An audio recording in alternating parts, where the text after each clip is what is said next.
Got a what? A heart hub. That's awesome. They got approved for a heart hub. It's the Woodstock Hospital. Great news for Oxford. We have no crisis beds.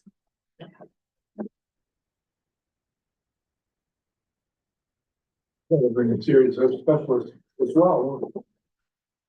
Healthcare specialists. Yeah, it's gonna be wraparound support. A 1 minute council.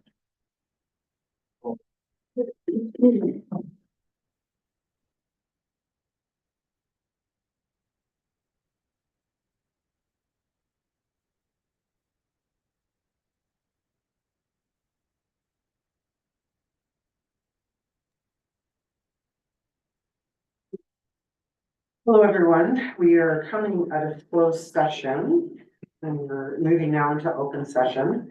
Today, we recognize the Anishinaabe, Haudenosaunee, and the Ottawandaron as the customary keepers and defenders of the Great Turtle Island, its waters, and its land.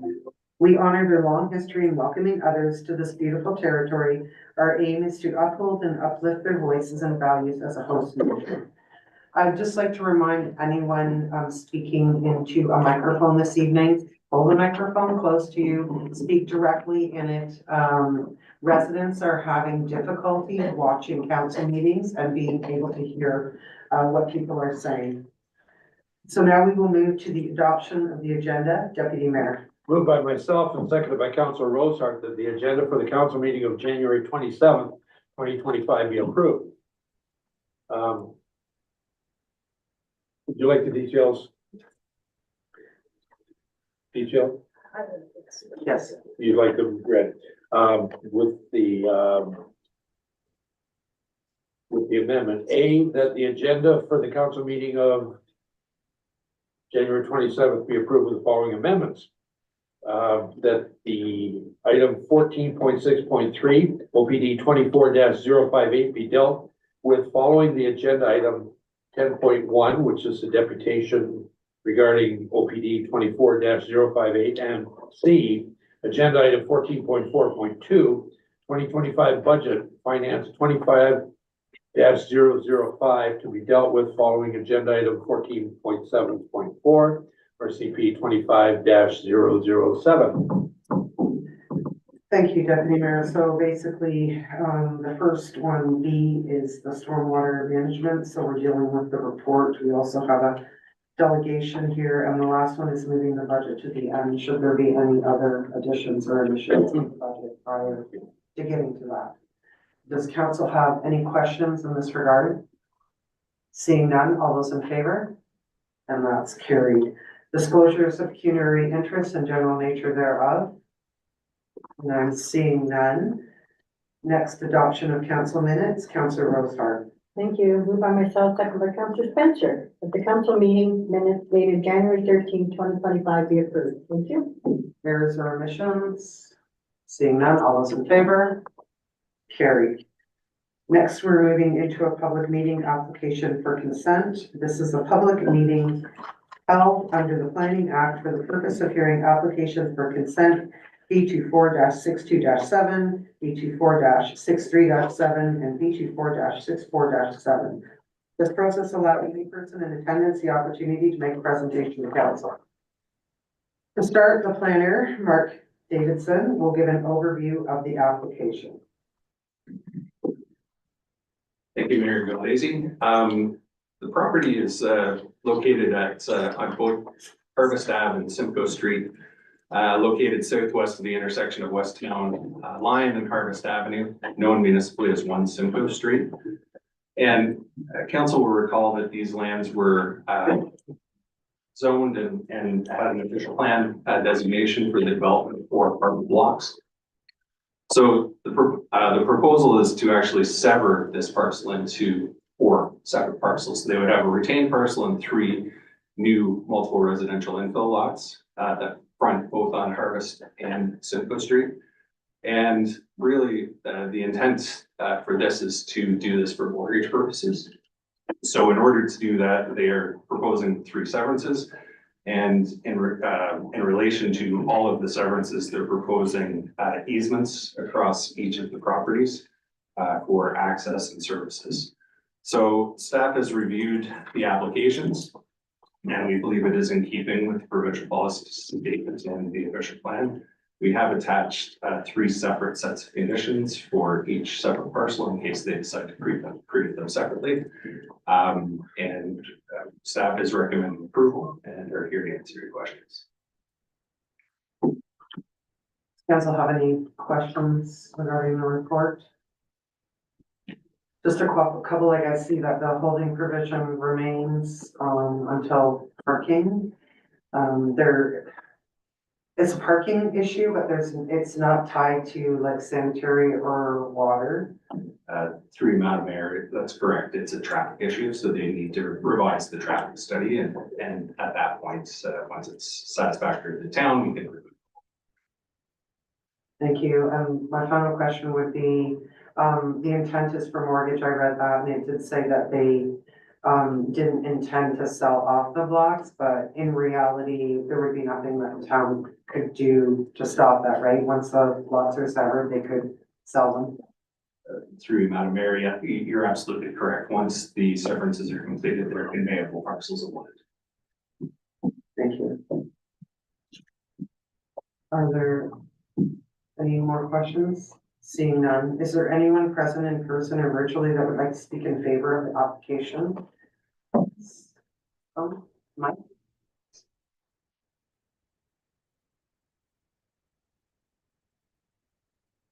Thank you, Madam Mayor and members of council. My name is Michael Serra, here representing GSP Group, the planner on the file, and I'm here in support of the application and the proposed conditions listed within the staff report. Does council have any questions for the applicant? Seeing none, thank you very much. Thank you. Now we will hear from those in opposition of the application. Is there anyone present? First of all, is there anyone else present that would like to speak in favor of?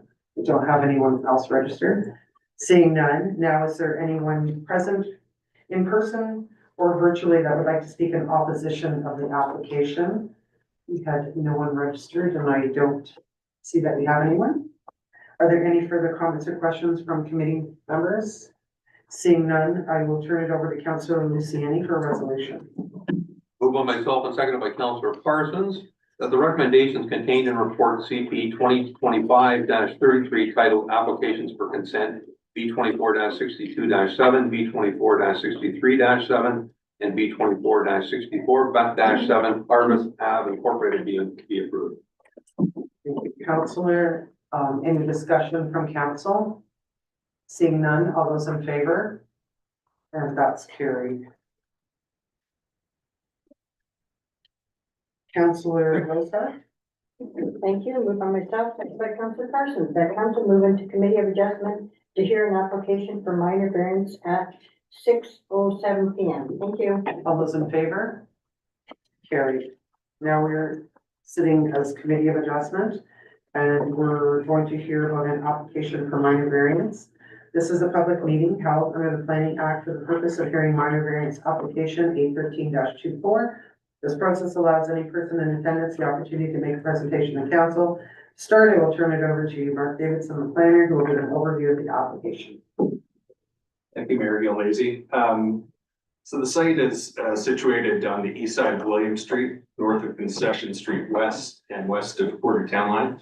And again, known municipally as 25 William Street.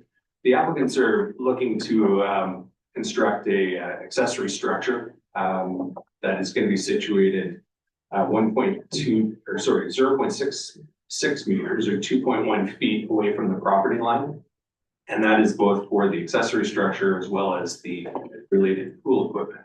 The required setback is 1.2 meters. So through the circulation of the application, there were a couple of conditions that were attached. Predominantly, both of those conditions will be dealt with through the building permit process. So one is for the erection of a fence, and the second is for the materials, basically to show that it's in compliance with the Ontario building code require separation. So staff is recommending that the application does meet the 4 tests of a minor variance, and we are recommending approval of the application subject to those 2 conditions. And back to the comments.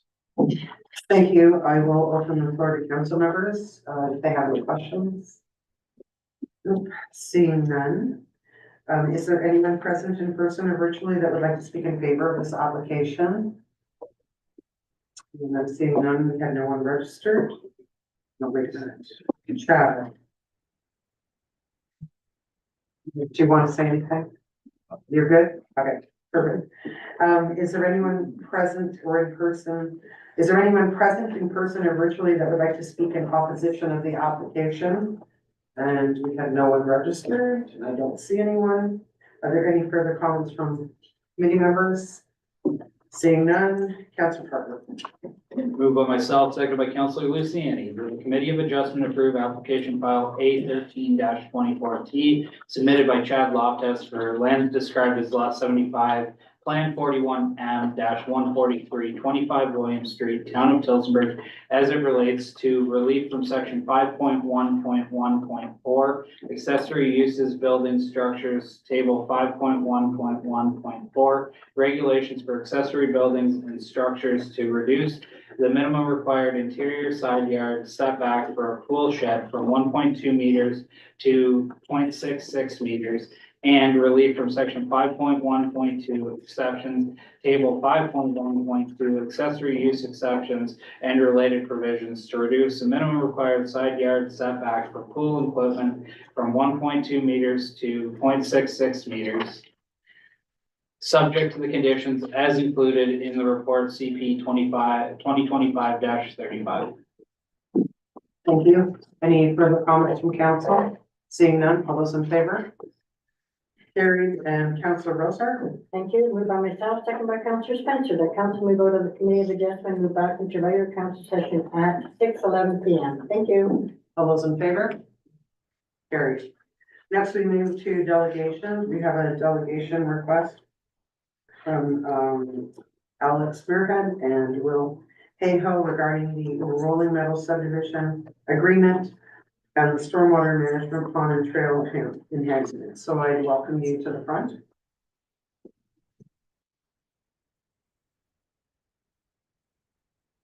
Thank you. Try to speak close to the mic. Thank you. And Alex is here as well. Very briefly, we were together back in December, and I just wanted to express appreciation especially to Leo and the engineering team that we worked together over the past several months, and I think we have a resolution, and there's a recommendation on your agenda, and I just wanted to say thank you and acknowledge the work that's gone into it and let you all know that we're in agreement with that. And the recommendation does affirm the commitment that we had previously made to contribute above and beyond parkland contribution of the $50,000 in additional investment in the park, which will go towards upgrading trails, putting in benches and so on. So I just wanted to reaffirm that commitment to the group as well. Really, that's all I had for this evening. But happy to take any questions if there are any. Thank you. Does council have any questions for the delegation? Seeing none, Councilor Spencer. Moved by myself, seconded by Councillor Parker, that the deputation by Alex Muirhead and William Hayhoe regarding Rolling Meadows subdivision agreement regarding stormwater management pond and trail enhancements OPD 24-058 be received as information. Thank you. Any discussion from council? Seeing none, all those in favor? And that would be carried. Next, we're moving ahead in the agenda to report 14.6.3. And is there anything that needs to be highlighted in the report for council?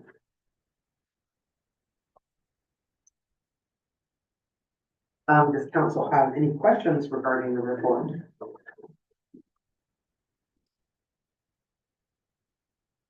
None? I have one question. So, I guess basically, just from a taxpayer standpoint, we don't usually contribute to stormwater management ponds, so I just maybe want an understanding for the taxpayers why this situation is a little bit different and why there's runoff coming from Bottlenecks, which was an existing street with existing homes. And every time a subdivision is planned, water is supposed to be contained, but My understanding is that in this situation, it maybe necessarily isn't. So just a really brief overview. Through your, Madam Mayor, the purpose of this report, it does clean up a little bit of a situation related to the drainage up along Bobolink. As council is aware, there's a gradual slope that goes to the north end of town up towards North Street. And those homes along that stretch of Bobolink never had an appropriate outlet for stormwater management. So in theory, what was happening is all the surface runoff continues across the properties onto the road, down the road networks and down onto North Street. With Mr. Hayhoe's new proposal, he is of course required to put in an appropriately sized stormwater management pond for his development. And this was the perfect opportunity for the town to, after the fact, provide an appropriate outlet by partnering up with them and having it sized appropriately. There is a cost associated with that. That was approved in budget, and it's all based on the engineer's assessment, and it's appropriate. Why it wasn't done 25 plus years ago, I'm really not able to say, but this clears up the situation, which will make things much better. We do know that climate change is creating larger and more impactful storms. And so to have an appropriate storm pond and outlet is the right thing to do. And that's the town's share for that. Thank you. Any further questions from council? Being none, Councillor Spencer. Moved by myself, seconded by Councillor Parsons, that report OPD 24-0558 titled Rolling Meadow Subdivision Agreement Regarding Stormwater Management Pond and Trail Enhancements be received as information. That council waive the provisions of bylaw 2021-031 and authorize the sale of town lands, portions of block 22 of 41M-148 and block A of M16 directly to Performance Communities Realty Inc. PCRI in the amount of $2, and that a bylaw to authorize the agreement of the purchase and sale be presented at a future meeting of council. And C, that council authorize stormwater management pond oversizing contribution of $125,000 to our PCRI as intended and approved in the town's 2025 budget. And D, that council authorize the Director of Operations and Development to execute an agreement with PCRI for the town stormwater management pond oversizing contribution. Such agreement to include PCRI's donation of $50,000 to be allocated for approved trail enhancements along block 22 of 41M-148 and block A of M16. Thank you. Any discussion from council? Seeing none, all those in favor? And that would be carried. Next, we welcome another delegation, Mr. Paul Woods, and it's regarding the memorial bench pricing, and welcome. Come forward.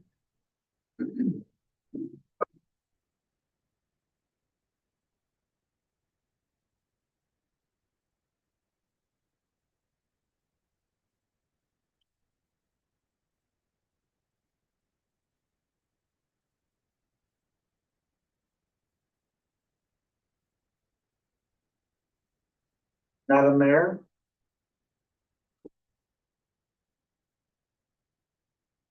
Madam Mayor. Town councilors, for the councilors who I do not know, my name is Paul Woods and I have my wife here, 56 years of marriage. She's here to listen. We are a longtime resident of Tillsonburg for 48 years. Thank you for allowing us to make this presentation on the memorial park bench. We all live in a year full of change and challenges in this troubled world. My family asked that a park bench in front of the columbarium with the angel on the top be supported with a bench to pay our loving respects to our parents. We asked that after the hearing of my presentation, that each have mercy, compassion, and consideration for my request concerning the sensitive situation. Since I'm on a time limit, I will get right to the facts, hopefully, to make a prima facie case. Okay,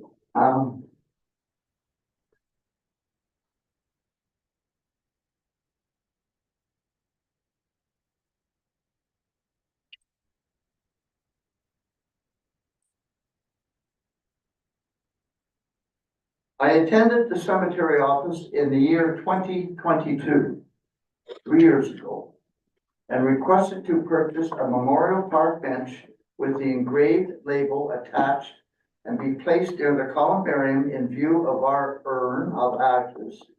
I was advised by the staff that our name will go on the cemetery staff, is who I'm talking about. I was advised by the cemetery staff that our name will go on the list as there is a 1-year waiting period. I hope the counselors, when I went down to get a copy of that 2022, I hope each of the counselors have a copy. Thank you. Okay, of the 2022 price list. I was handed a copy back in 2022 of the price list where it was highlighted by a yellow marker, and I offered to pay by check the price of $2,373, but was told you pay when you get it and we will call you when it is in. A year and a half later, 2023, I called the cemetery office with only an answering machine that came on. I never received any phone call or text as to an update on the park bench. In the fall of 2024, I called the cemetery office with no response by a person to pick up the phone. So I left my name and a message to ascertain the current update. Again, no return call or text. In 2025, 2 weeks ago, I found that there was a vehicle parked outside the cemetery office door. The office door was closed, so I phoned and spoke to a lady where I identified myself and asked for an update.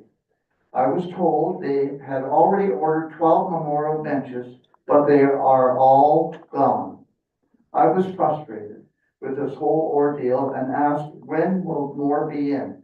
I never got an answer and was advised I will call you and as well advise the price. And I was advised at that time by the lady, the price has gone up to over $3,000. That did not sit well with me. I advised the staff that I will not pay a price increase when I was originally quoted in writing and highlighted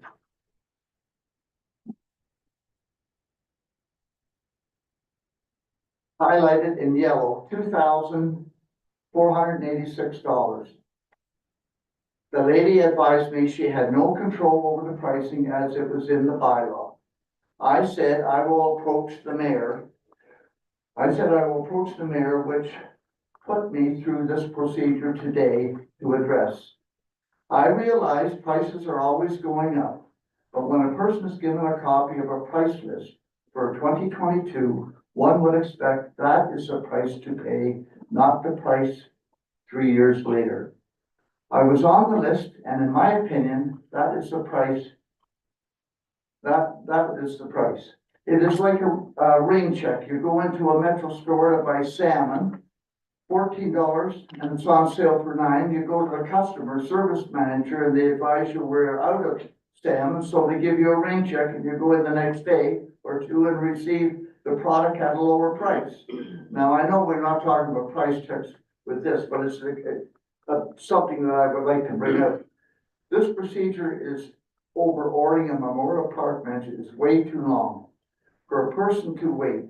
I wish I could obtain a contractor to get permission to put in a cement slab with a memorial bench bolted to the cement slab, which will be completed in 2 weeks at a lower price and not 3 years.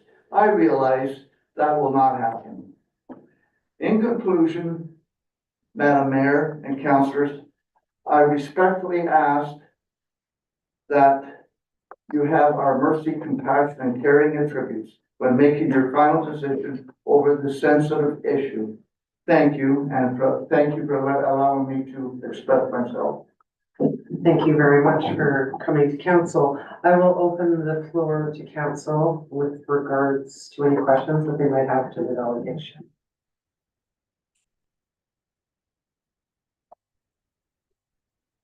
None? Councillor Rosar. Through you, Madam Mayor, with what authorization does council have? Do we look at, giving it to them for the older price, or where do we sit with this with staff? I think once the resolution gets on the floor, you can ask that question, but right now it's questions to the delegation. My only, Councillor Spencer? Thank you, to Mr. Wood. On the sheet, and I think this is the one you were talking about, the 2022 pricing, at the bottom, it says all of the above prices will be honored for the year of 2022. When you put in the bench, was it mentioned or put in an order for the bench? Was it brought to your attention that if this takes a while, you'll have to pay the rates of? No, not at any time. That's why I was shocked. Not at any time. On this form, it does say will be honored for that year. And did they also, was there any mention of how long the wait would be or how many people were on the wait list? You had mentioned that there were 12 benches that came and went and. Let me elaborate something first. I don't want to get anybody in trouble at the cemetery. I make that very clear. I'm not here for that.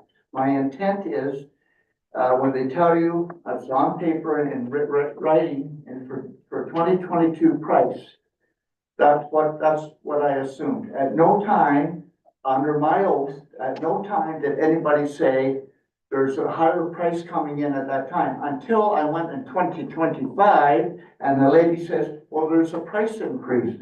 And I was shocked and I said, I am not going. That's when I said, I will take this to council. Thank you. Any further questions? Deputy Mayor. Yeah, I do. Just to be clear, because we're gonna discuss this, this is the questions to you and not to our staff. Well, were you told at that time that that was an installed price with the slab?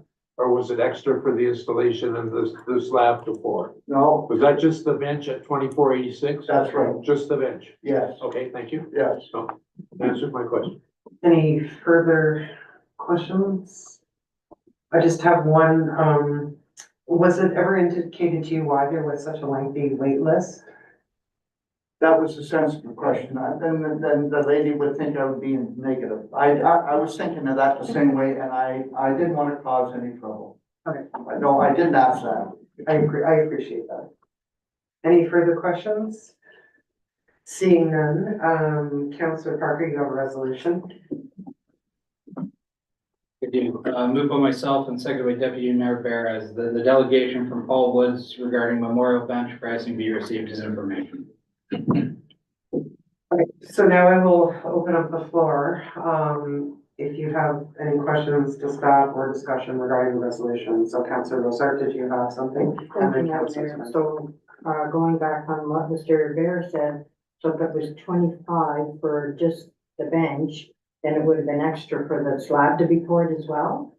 Who would have looked after that? Like, would that have been over 3,000 then? Would that be Andrea? Through you, Madam Mayor, I believe at the time, in 2022, that wasn't included in the total price. So now the price does include the total. So the install, the cement slab, the black, everything is included in the new price. So that was reviewed, I believe, in 2023 to make sure that the full cost recovery was included in the price. So what would the price have been when he first came in and asked for it for the whole thing? Through you, Madam Mayor, I believe at the time we were just charging for the bench, which was why it was reviewed that it wasn't including things that were part of the memorial bench program. So my understanding is that we realized that we weren't getting that full cost recovery on that program at the time. We're subsidized, it sounds like. Councillor Spencer? Thank you to you, Chair, to Director of RCP. There's a wait list. Why was there such a big wait list for benches? So through you, Madam Mayor, my understanding is that there was an issue with supply chain and they had waited over a year for these benches that they had ordered. They eventually canceled the order and had to find a new company and then order new benches. So that took a period of time to complete. And then once the benches arrived, they started contacting the witness. And a follow-up, Mr. Wood had mentioned that 12 came in, but they must have been on the list of people prior to them. Did they pay the 2022 price or the current price for those 12 benches? Through you, Madam Mayor, to Councillor Spencer, from what I've been told from the staff at the cemetery, they paid the price of the year that they purchased the bench in. So whatever the rates and fees by law was, staff don't have the authority to kind of change the pricing for people. So they would have paid the 2023 or 2024 pricing. But to confirm, they would have ordered prior to Mr. Woods. Yes. Okay, thank you. Madam Mayor, to the director. A couple questions. One, did the price of the bench itself go up from the initial price? Madam Mayor, yes, because. Was it substantial or was it just a minor increase or? It was, If I can, interrupt that, I have the price here for the new one. Yeah, I realize the price for the new one and for the old one. Yeah. I'm just trying to figure out whether the inclusion of the actual installation and the initial pricing that you got for just a single bench has changed significantly just because of the increase in the bench or because the increase of because the inclusion of the installation. So I'm just not too sure whether the bench is forcing it up or whether the installation added on is doing it and you end up with the net at the very end. so through you, Madam Mayor, the bench and the install and all that is now included. There's also now included a 10% going to the Parkland Trust and 10% going to maintenance, so future maintenance of taking care of that bench. So that's, in 2023, my understanding is that was also included in.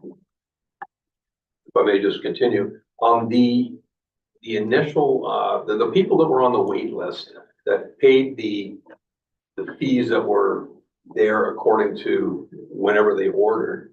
And similar to Mr. Woods, I understand they likely wouldn't have paid at the time they made the order. They would have paid when it came in, Yeah. which is very similar to what I'm hearing here. So I guess the question would be is, did that include, well, first, did they obviously paid a lower price than what's being quoted right now. And did that include the installation as well? So through you, Madam Mayor, yes, by the time we got the new benches, that new pricing structure was in place. But did the initial people that ordered those 12, did they pay the new pricing structure or did they, because I've kind of understood from the previous conversation was that they paid the price that was there when they ordered, which I would take would be before 2025. So through you, Madam Mayor, no, they're paying the price that's approved by the rates and fees bylaw of the year that they're paying for the bench. Okay, so I'm just thinking, in this case, that Mr. Woods had paid for the bench at the time, we would honor that price. And I think he was willing to pay for the bench at that time, and we didn't take his money. And now we're saying, well, so sad, you're gonna have to pay more. I'm just wondering how we can put some type of resolution to this, because I personally don't think it's fair, because I do think that he went in and under good faith thought that he would get that same price later on when you guys finally fulfilled the order. Spencer? Through you, Chair, I'm slightly confused, sorry. The 12 benches that were ordered were not prepaid. They were all told you will pay when it comes in. And then all 12 of the benches that came in prior to Mr. Wood's bench all paid the 2024 pricing. Nobody got the 2022 pricing. Okay, thank you. Councillor Parker? Not necessarily a question, but I'm just wondering if for future improvements, maybe we look at when the person makes a request for the bench, that they pay for the bench right then and there at that point. And then that way we don't have to worry about any increases happening if there are any benches moving forward. I offered to pay, but they didn't want my check. Councillor Spencer? Just a follow-up thought on Councillor Parker's thoughts.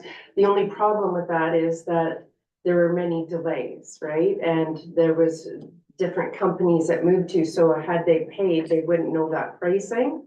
Is that correct, Director? So through you, Madam Mayor, the supply issue seems to have been resolved. So that was a 2020 to 2022 issue where supply chains were causing a lot of trouble. Our new company is more local, I think it's in Woodstock, so, and we're not having those supply issues, so we could potentially have people pay upfront without that concern that the price would change drastically. The 2020 to 2022 issue of supply chain was a factor in this for sure. Deputy Mayor? If I can, through you to the director, the price in 2022 was $2,486, as Mr. Woods said, for the bench itself. What is today's price on that bench? Not installed, not any of the other fees that you were discussing, just the raw bench itself at today's price. How much did it go up? You said that the supplier couldn't supply it, they weren't available. Now you have a supplier. What does it cost to provide the raw bench uninstalled today? So through you, Madam Mayor, I would have to bring that number back to you. I don't have the exact number of the bench itself. Thank you. Madam Mayor. I asked, I went down to the corporate office on page 17. Forward.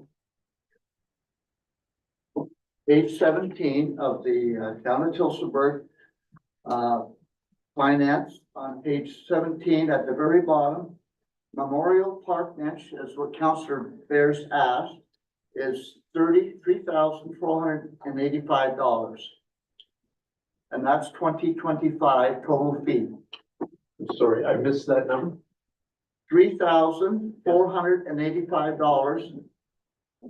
And that is the total fee for proposed 2025 total fee. But that just isn't the bench, that is the installation and the concrete, that's been added after 2022. 2022 prices did not include the installation or the concrete, that's what I'm hearing from the director, and after 2022 it changed.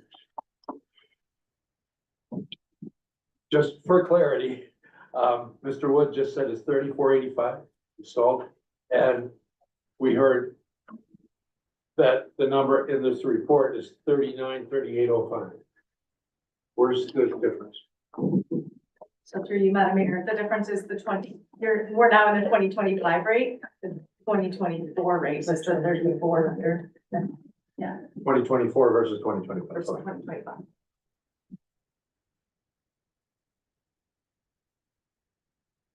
I would tend to incur that actually benches should be paid for upfront. Like, cause it would make more sense that the town's not have any money when the bench is ordered. Okay, so up to council. We have a resolution on the floor to receive this as information, so. Let's see, I hear Councilor Luciani. Just an additional question. If the bench was sold just as the bench and was offered at the same price as what was initially requested, how would the installation, I guess, be handled? Like no different than in say 2022 when it would need to be installed by somebody. So I guess if that bench price was honored, how would we deal with the install? Like where would it be? How much would the install be, and would it be town staff that would do it, or would it be a third party? So through you, Madam Mayor, the install, because it's included in the next phase, would be about $1,000. And town staff preferably would be doing the install so that we have, we know where we're placing it, we know where we're tracking all of our benches. So ideally it would be town staff installing. Just picking up, this leads me through you, Mayor, to Andrea. So that said, had this have happened and the chair of the bench was in stock, Mr. Wood would have paid at that time the cost of the bench, which was $24.86 plus $1,000 to have it installed. Am I correct? Through you, Madam Mayor, I don't think that the cost in 2022 would be for the install. Be roughly $1,000 less the 2 years inflation. So just to clarify, I don't know, I think that you said that in 2022, they were just paying for the bench and the town was absorbing the cost of the town was subsidizing the cost. So to answer your question, Mr. Woods would have only been paying $24.86. Installed.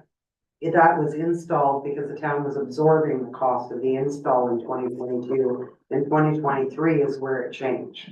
Am I correct? That's the missing piece of this conversation.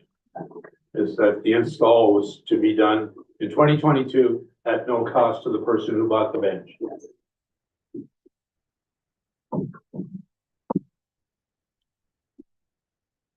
We're looking for an action item. Well, no, I'm gonna call the vote if right now it's being received as information, and if council's fine with that, then I'm going to call the vote. If there's any other discussion, Councilor Luciani? I'm just gonna ask for a friendly amendment that, put on that we honor the price that was originally quoted.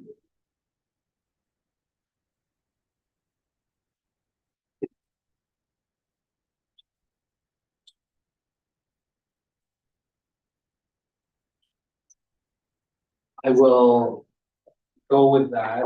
I would like to add that this is a one-time situation so that we don't have multiple people coming back for new pricing.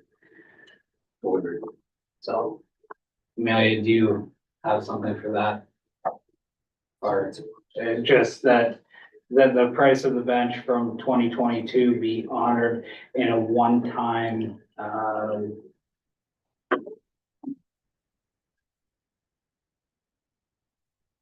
one-off situation, yeah. Councilor Spencer? So I sympathize with the situation, I really do, but the other 12 benches that were sold prior to him were sold at the new pricing. If they're watching this, what are they gonna do? Are they gonna come back to council and say, hey, I was also given that price in 2022, but I paid the 20 or 3,900? Then what does council do? Do we do one-offs for everybody? It's a tricky situation. Like I said, Mr. Woods, I sympathize with you, but I also think that this could be a dangerous precedent for the other 12 that also got the same quote in 2022, but paid 2024 prices.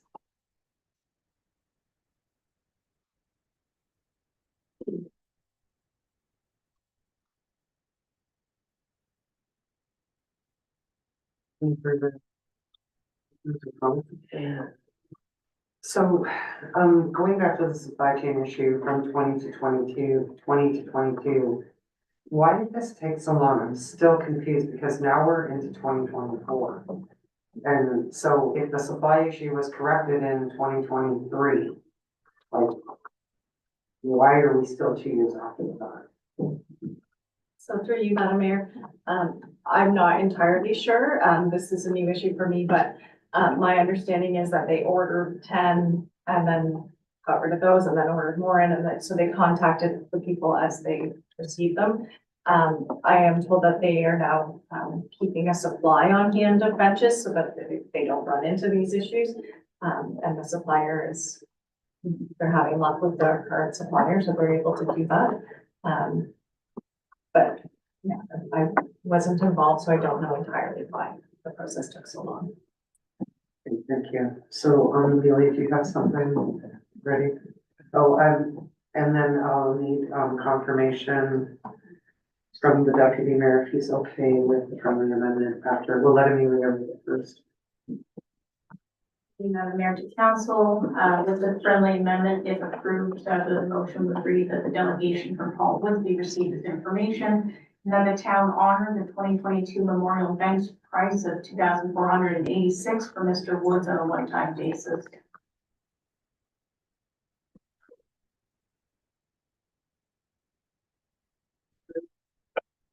Second. Precedent setting. That's the scary part.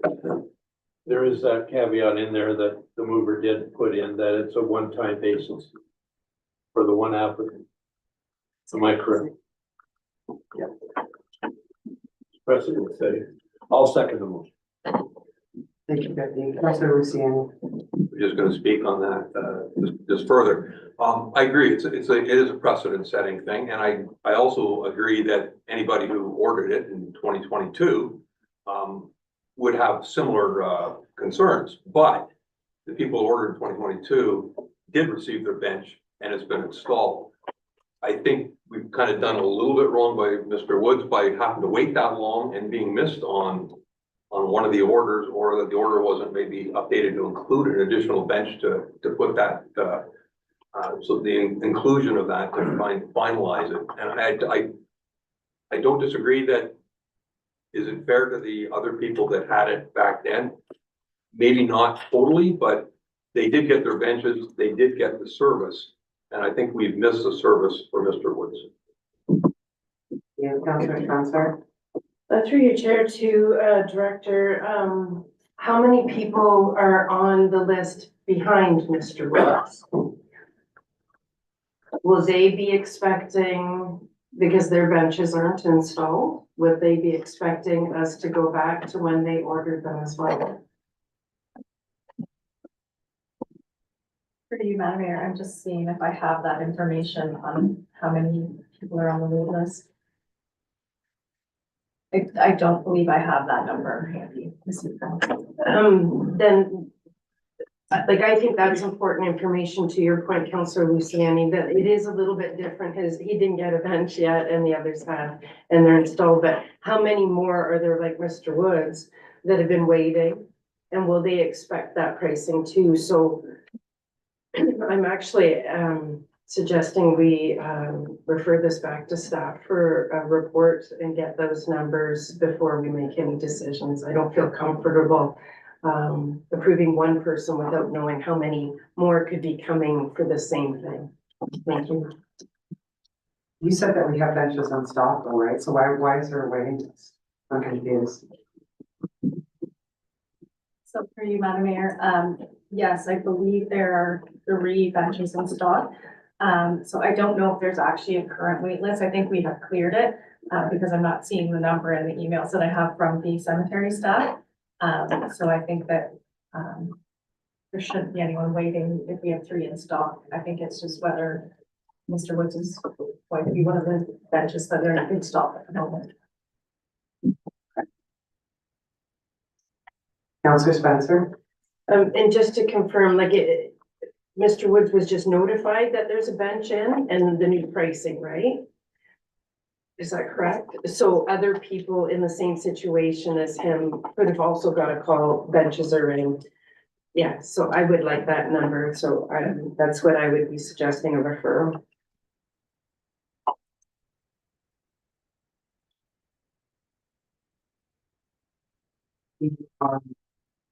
Referral, we can put motion on the floor, second.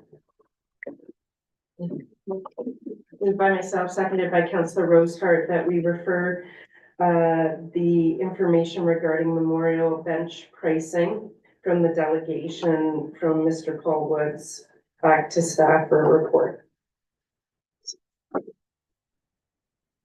Okay, so now we're discussing the referral. Council, is there any discussion regarding the referral? So just, maybe Councillor Spencer, do you want to speak to it as to what you want to see in the report that is coming up? I'd like to see how many people got benches that had 2022 pricing, how many people got them put in this year and paid the other amount, how many people were on the wait list like Mr. Woods that maybe got a call that benches are in, and if they've paid the same pricing, that sort of thing. Thank you. Okay. Any further discussion regarding the referral? So now we are voting on the referral by Councillor Spencer and Councillor Rosehart. All those in favor of the referral? That's carried.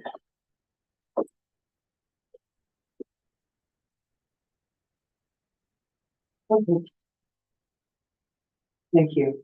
Yeah, I never received any call. I'm executive There was no call from the cemetery board. Okay, all right, thank you. Okay, So thank now we're waiting for a report from that, at some point in the future. Okay, so when do I go and pay? When will I know what I pay? I would wait till the report, my suggestion would be to you to wait till that report comes back to this council until we make a decision. Okay, So basically, that motion that was on the floor tonight from Councillor Parker and Luciani will be referred back into that report that comes back to council. So it'll be coming back to them. so who will be notifying me, Madam Mayor? I'll suggest that staff will, Andrea's put her hand up, so she will. Thank you. Or the cemetery staff will. Thank you. Thank you. Next we move to item 11. And it's the updated municipal naming policy. Is there anything to highlight, in the report? Through you, Madam Mayor, this is a report from the Recreation and Sports Advisory Committee. They had a subcommittee who reviewed the municipal naming policy and made recommendations, which is in the report, to council for consideration.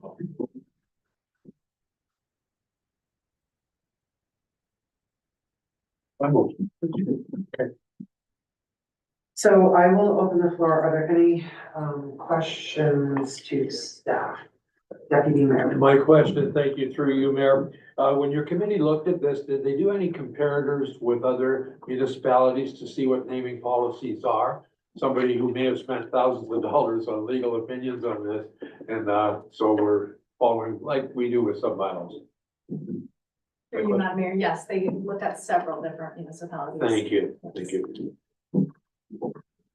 Any further questions to staff? Seeing none, Deputy Mayor. Sure. Moved by myself, seconded by Councillor Parsons, that the report RCP 25-008 titled Updated Municipal Naming Policy be received as information. In Part B, the council approves the recommendations of the Recreation and Sports Advisory Committee as follows: that the Recreation and Sports Advisory Committee recommends that council adopt the updated and revised municipal naming policy.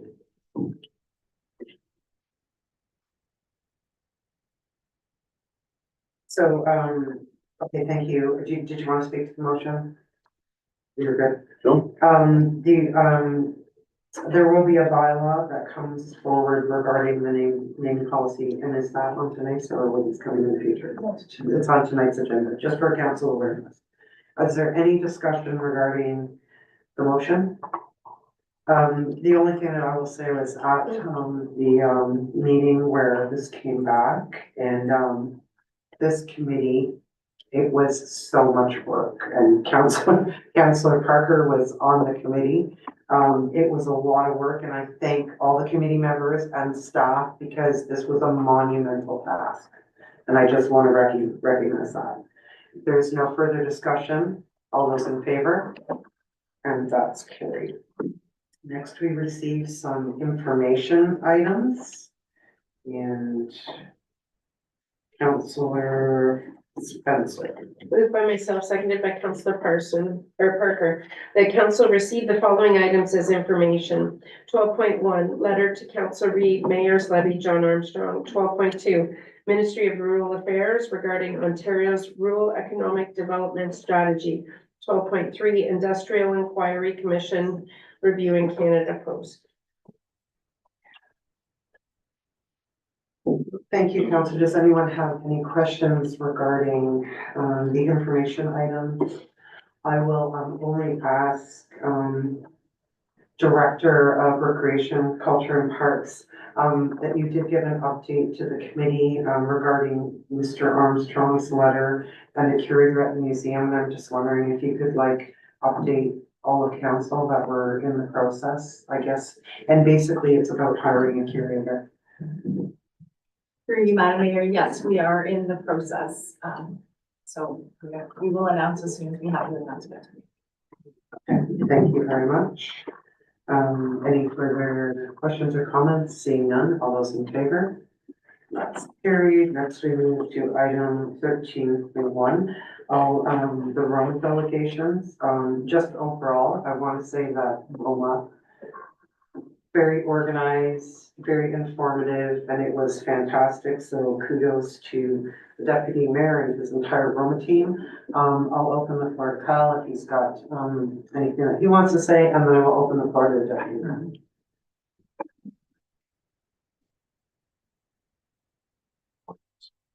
Meetings that we have, so we'll take it for and hopefully there's some.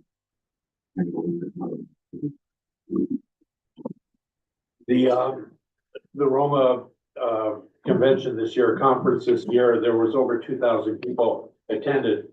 In the past, the only municipality of 444 across Ontario who were not members of the Association of Municipalities of Ontario, there was only one, and that was the City of Toronto. They had their own City of Toronto Act, and they've revised that. Now they're part of the Association of Municipalities of Ontario after several years, which gives a great deal of assistance. Even though it's a rural, the Roma's Rural Ontario Municipal Association, most, if not all of the ministers were there. And the premier, of course, was there and spoke. Of the 2,000 delegates that were there, it was the most powerful conference of all the conferences that we attend, as far as having an opportunity to ask for some of the sponsorship money. And when these come through, and I'm sure you'll be speaking about that later, we've always been very successful in our applications, and I'm sure we will be this time with helping municipalities with what they want. Very valuable conference, and it's something that seems to be getting stronger every year. This is our opportunity to speak to the province. Thank you. Yes, excellent conference, great networking with other mayors. Obviously, all communities are facing similar challenges. I think we had an excellent meeting with the parliamentary assistant of the Ministry of Health, and today there was a big announcement from the government that they're putting $1.8 billion into healthcare, and they're going to provide for a primary care provider. I think it's within 4 years to the 2 million people in Ontario that don't have a primary care provider. Though at Roma, I think that the announcements were very guarded, but they seem to be coming out today ahead of a potential election. But overall, it was just an excellent conference. And again, thank you to all the directors on Roma that put it together. Any further questions? Seeing none, Councillor Rosehart. Moved by myself and seconded by Councillor Parker, that the report MYR 25-01 be received as information. Thank you, Councillor. Any discussion? Seeing none, all those in favor? And that's carried. Next, we move to staff reports, corporate services. Coming out of closed session, the Integrity Commissioner and the Deputy Clerk, did you have anything to highlight from the report? Thank you, Madam Mayor, through you to council. Just noting that the current Integrity Commissioner did resign. Staff are recommending the appointment of Aaron Barrellis for a term ending May 31st, 2027. Continuity in compliance with the Municipal Act beyond the current council term. This report is seeking council to authorize a single source procurement for these services and for bylaw to appoint Aaron Barrellis to come forward. Thank you. Thank you. Any questions to the Deputy Clerk? Deputy Mayor. Through you to the Deputy Clerk. Are all municipalities required to have an Integrity Commissioner on retainer? Yes, through you, Madam Mayor, to Deputy Mayor, the Municipal Act does mandate that municipalities appoint independent integrity commissioner and closed meeting investigator. Thank you. Thank you. Any further questions? Councillor Rosehart. Thank you, Madam Mayor. And is that one shared with other municipalities, or is that one just for Tillsonburg? This is an agreement just for Tillsonburg. Thank you. Further questions? Seeing none, Councillor Luciani.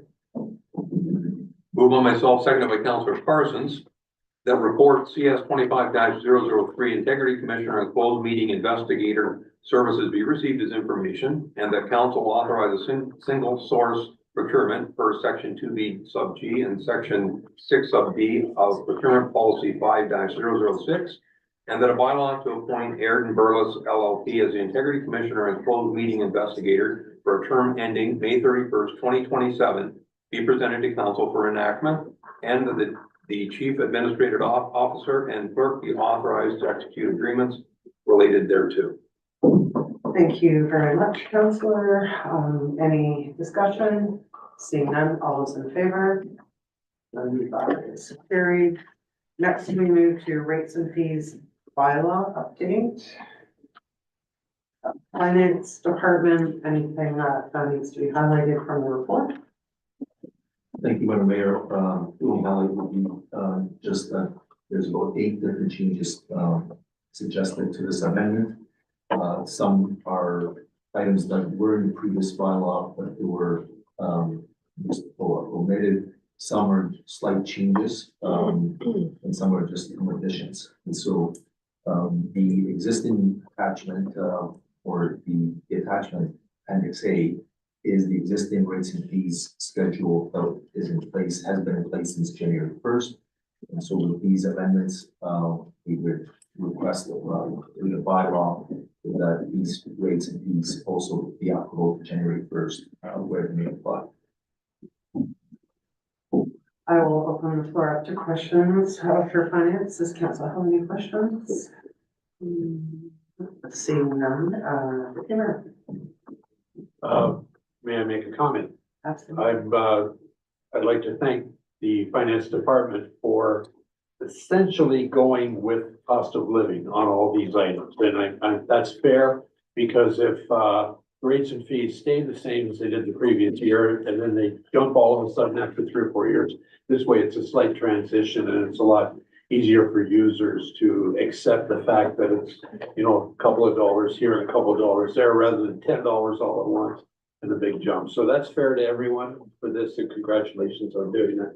So my comments, and I'm going to read the resolution moved by myself, seconded by Councilor Parker. The council receives the finance report 25-003,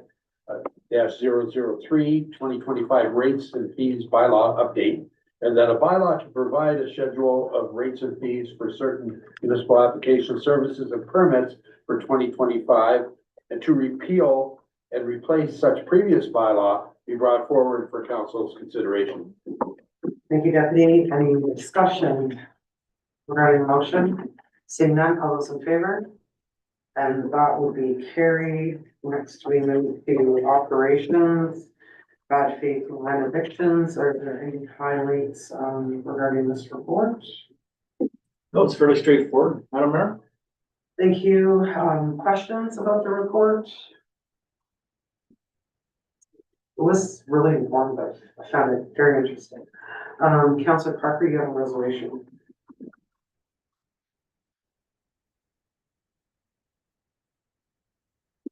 Moved by myself and seconded by Councilor Carlos.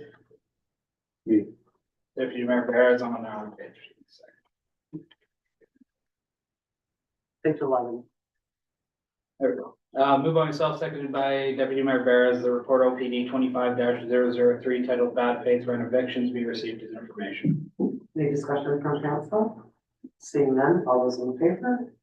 That would be carried. Next, we move to a bylaw enforcement officer appointment. Fairly straightforward. Is there anything to add regarding the report or highlight? No, this just adds, through the mayor, adds our new staff member to the team, allows them to issue charges so they end up in court. Thank you.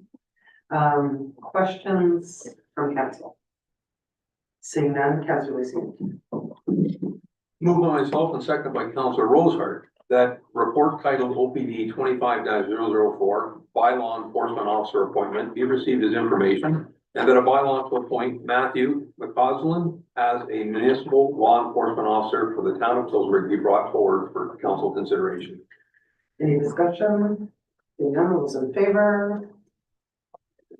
Be carried. Next, we move to ICP. Cemetery lot requirements.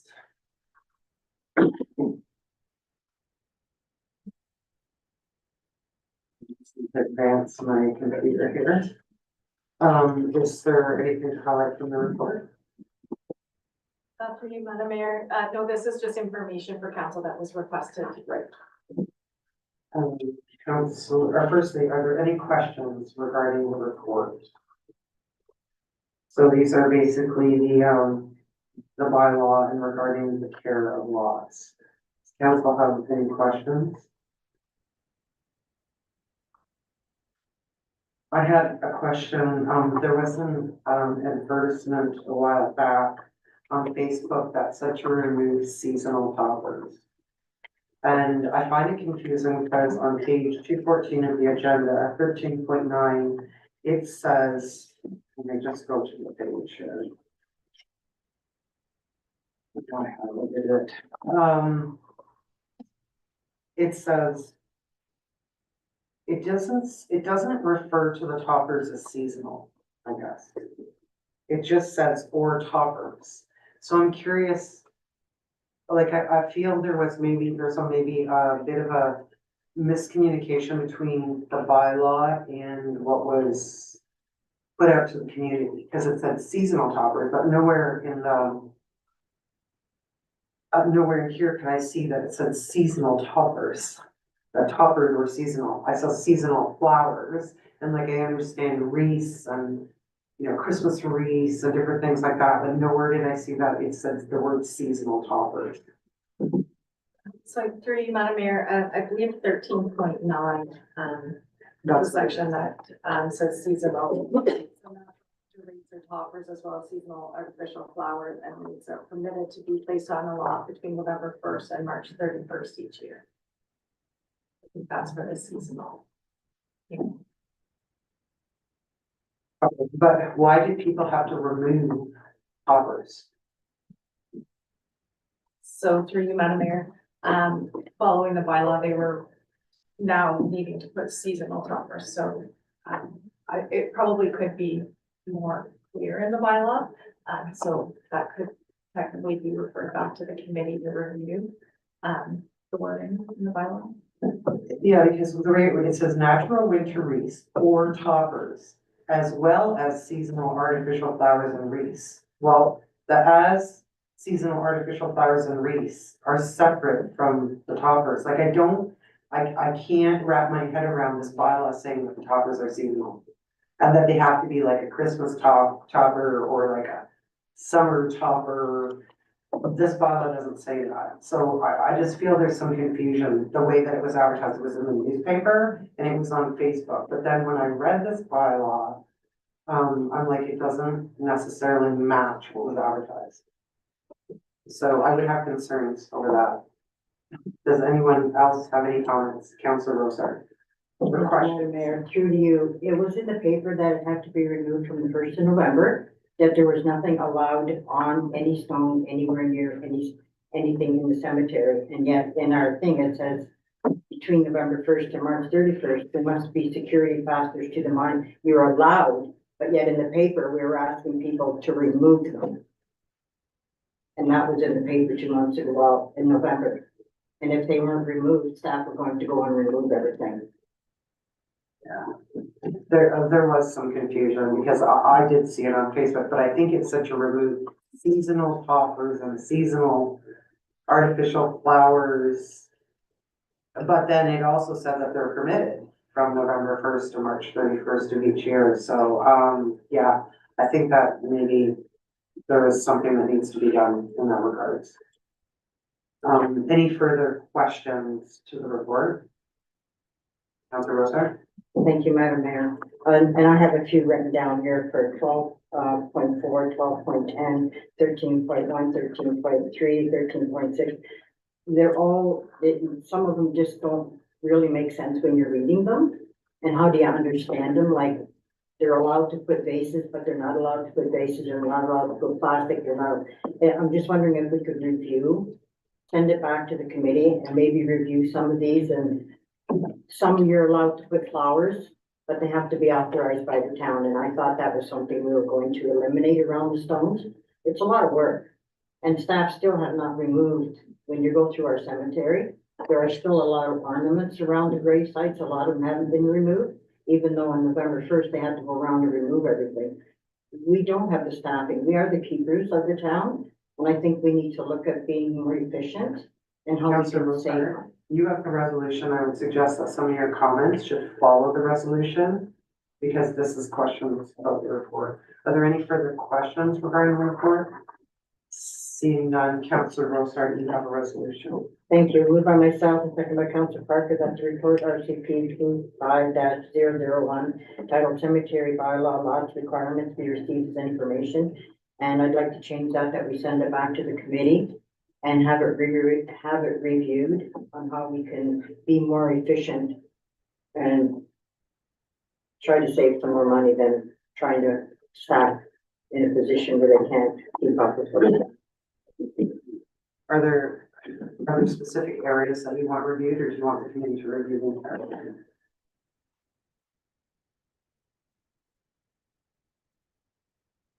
Yes, I want to ask a question to get when I go to that committee, that they use that or. Okay, section, the deputy clerk's recommending that maybe we put in something, section 13, the care of lots. So it's basically the information that we received today that would be reviewed. Thank you. Do you want to just maybe read something? We're just gonna have a deputy clerk read something.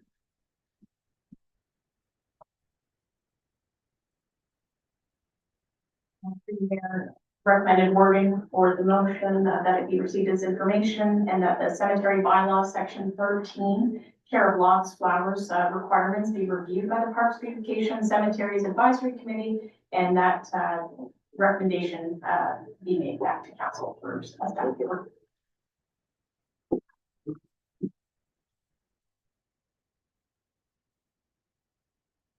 I think I'm maybe here because you have started finding efficiencies, so.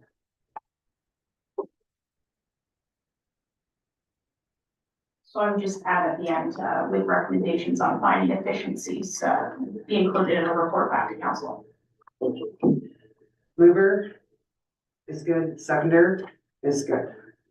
Does everyone understand the new resolution or need it reread? Does anyone have any comments or discussion regarding the resolution that's on the floor? Seeing none, all those in favor? And that will be carried. Next, we move to Library Lane Walkway, and I will turn it over to the director and highlight to the report. Thank you through you, Madam Mayor. The report speaks to some of the concerns that a delegation presented around safety in Library Lane walkway. That we improve the lighting in the walkway, as well as add convex mirrors to improve sort of the visibility of that area. I'm happy to answer any questions, but that was our recommendation around safety, and we did have it reviewed by our health and safety coordinator as well. I will open the floor for questions from council regarding the report. Does anyone have any questions? Councilor Rosar. Thank you. I don't know if I direct to the director, but when you're walking down that walkway, there's a slope from the library to the buildings on the other side. How would we stop that water from running into those buildings? How would we dig all that up and change that? Through you, Madam Mayor. So we're not suggesting that we dig up anything. We're suggesting that we add lighting and convex mirrors for the safety. And then in terms of the walkway itself, just leveling it, but not actually digging up.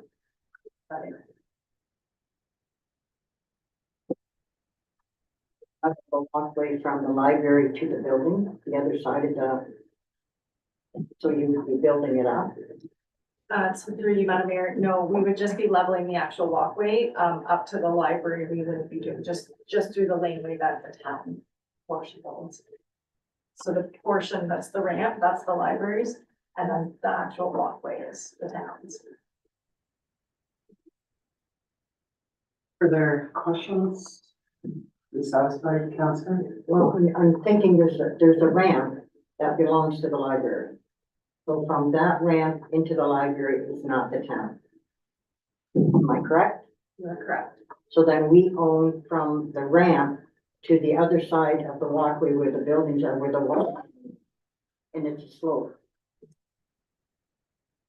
So through you, Madam Mayor, we did have it looked at by Public Works and Parks, and they have assured me that they would be able to make that level.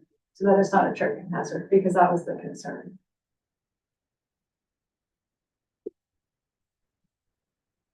Any further questions from council?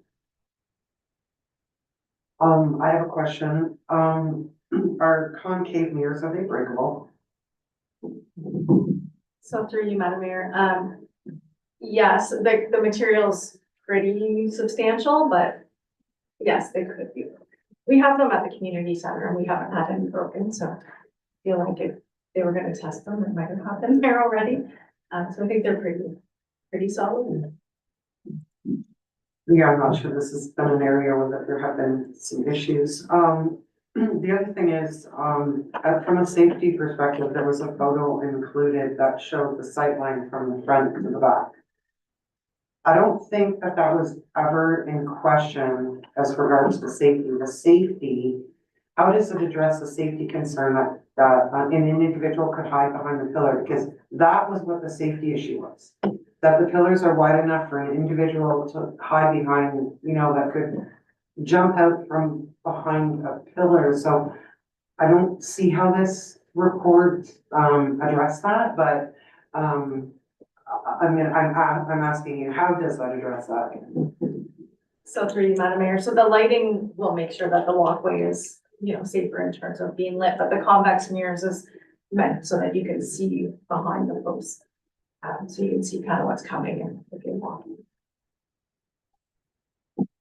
Okay, did anyone look into, I think a number of years ago, there was $15,000 set aside for this, like I had mentioned it at the last meeting, or that there was some sort of plan from the building department that was supposed to have taken a look at this. Did anyone find anything in that regard? Through you, Madam Mayor, I don't believe so. To the Director of Operations, are you aware of anything? Through the mayor, my former role in town, when I was the director of RCP, there was a project that was put together with our chief building official, Gino. And there was a conceptual plan for that, but there was still money that needed to be put into a budget. I'd be glad to share that with Andrea, and we could perhaps share it with council, just because it is a topic of discussion right now, just to maybe refresh our memories on that. And whatever happens, it would have to go into a budget outside of the suggested here this evening. Okay, I knew there was something, I recall from a number of years ago. Councilor Parker? With Councillor Rosehard's, I'd like to put a motion to refer, until we can get, that report or conceptual plan brought back to us. I don't know if we want to put money into the walkway until we see those conceptual drawings, and this council gets the opportunity to review what that plan possibly could be. Because if I remember correctly, it could be, I believe that there was talk to remove the overhang and everything like that during that plan. So I think it might be beneficial if we put a motion to refer until that plan can be brought forward back to council. And you've got a seconder. Just wait till we get this motion reread, and then I'll take discussion regarding the motion.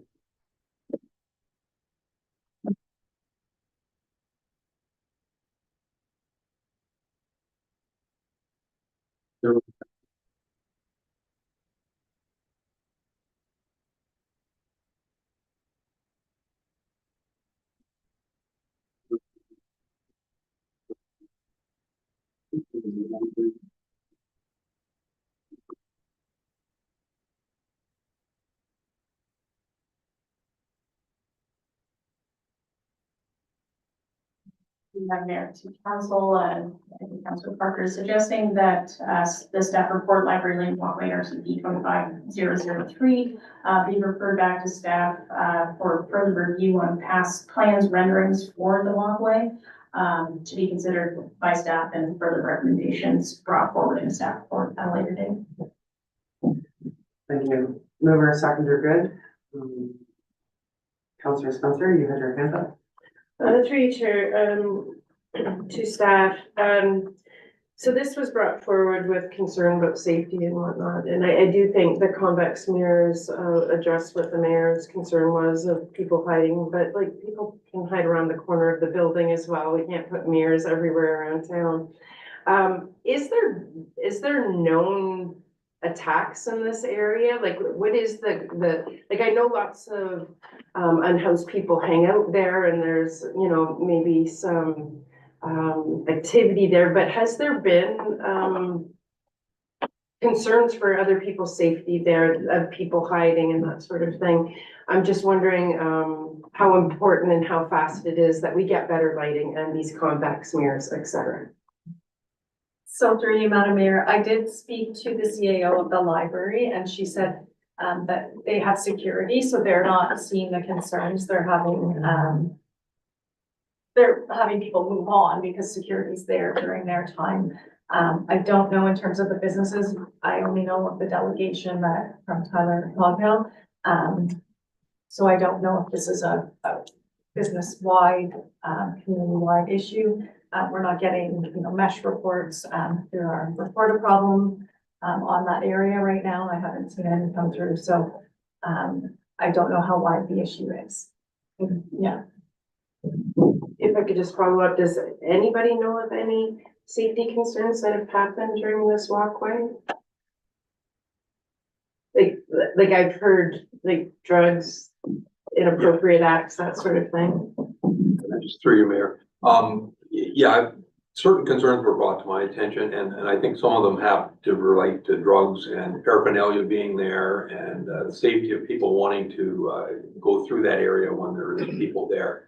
So I think this is, I mean, I think it's overdue to have a look at. I don't disagree that there was some preliminary stuff that was done, and maybe that all-encompassing report would come back and we'd have a better idea what's there. Councilor Parker? Through you, Mayor Gilvazy, to answer Councilor Spencer's question, there was also a delegation from the dance studio that is in the area that brought forth a number of concerns with children and people accessing their facility through that walkway. So there have been a few concerns brought forward. Councilor Spencer? Yeah, thank you. And I was aware of that. And my question was, while we wait for a report, do we need more lights? Do we need the convex mirrors? But it sounds like there's security. It sounds like nobody has been attacked there, and we could wait for the report. So thank you for your answer. Thank you. Any further discussion regarding the motion? I'll be supporting the motion. My other concern is that in the report, this identified that this is at the end of its life, 2028. Like how much money would we potentially be putting into this infrastructure in 2028? And I think that that's something that needs to be weighed out and part of the report as well. That it is at the end of its life. That's literally 3 years away. Anyways, any further discussion regarding the motion? Seeing none, all those in favor? And that's carried. Next, we move to the station. Excuse me, Mayor. Yeah. Should we continue on the agenda item? This is simply to add the $5,000 to the capital budget funded through facilities capital. So you want to completely take it off the agenda to waiting for the report for the other one. Thank you. Yeah, the motion that passed was to refer the entire thing. I thought it was two separate items. That's why I had a question. Okay. Station arts. Rabbit here. Andrea, do you have anything to highlight with regards to the report? Through you, Madam Mayor, the only thing I would highlight is that the current agreement has the increase of the cost of living, so the CPI at 3.08% in the MOU. So that's what staff have put in based on budget deliberations. So that dollar amount is how much?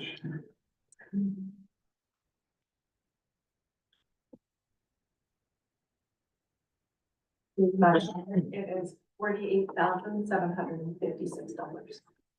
From 47 to 99. Yeah. Okay, thank you. Questions regarding the report?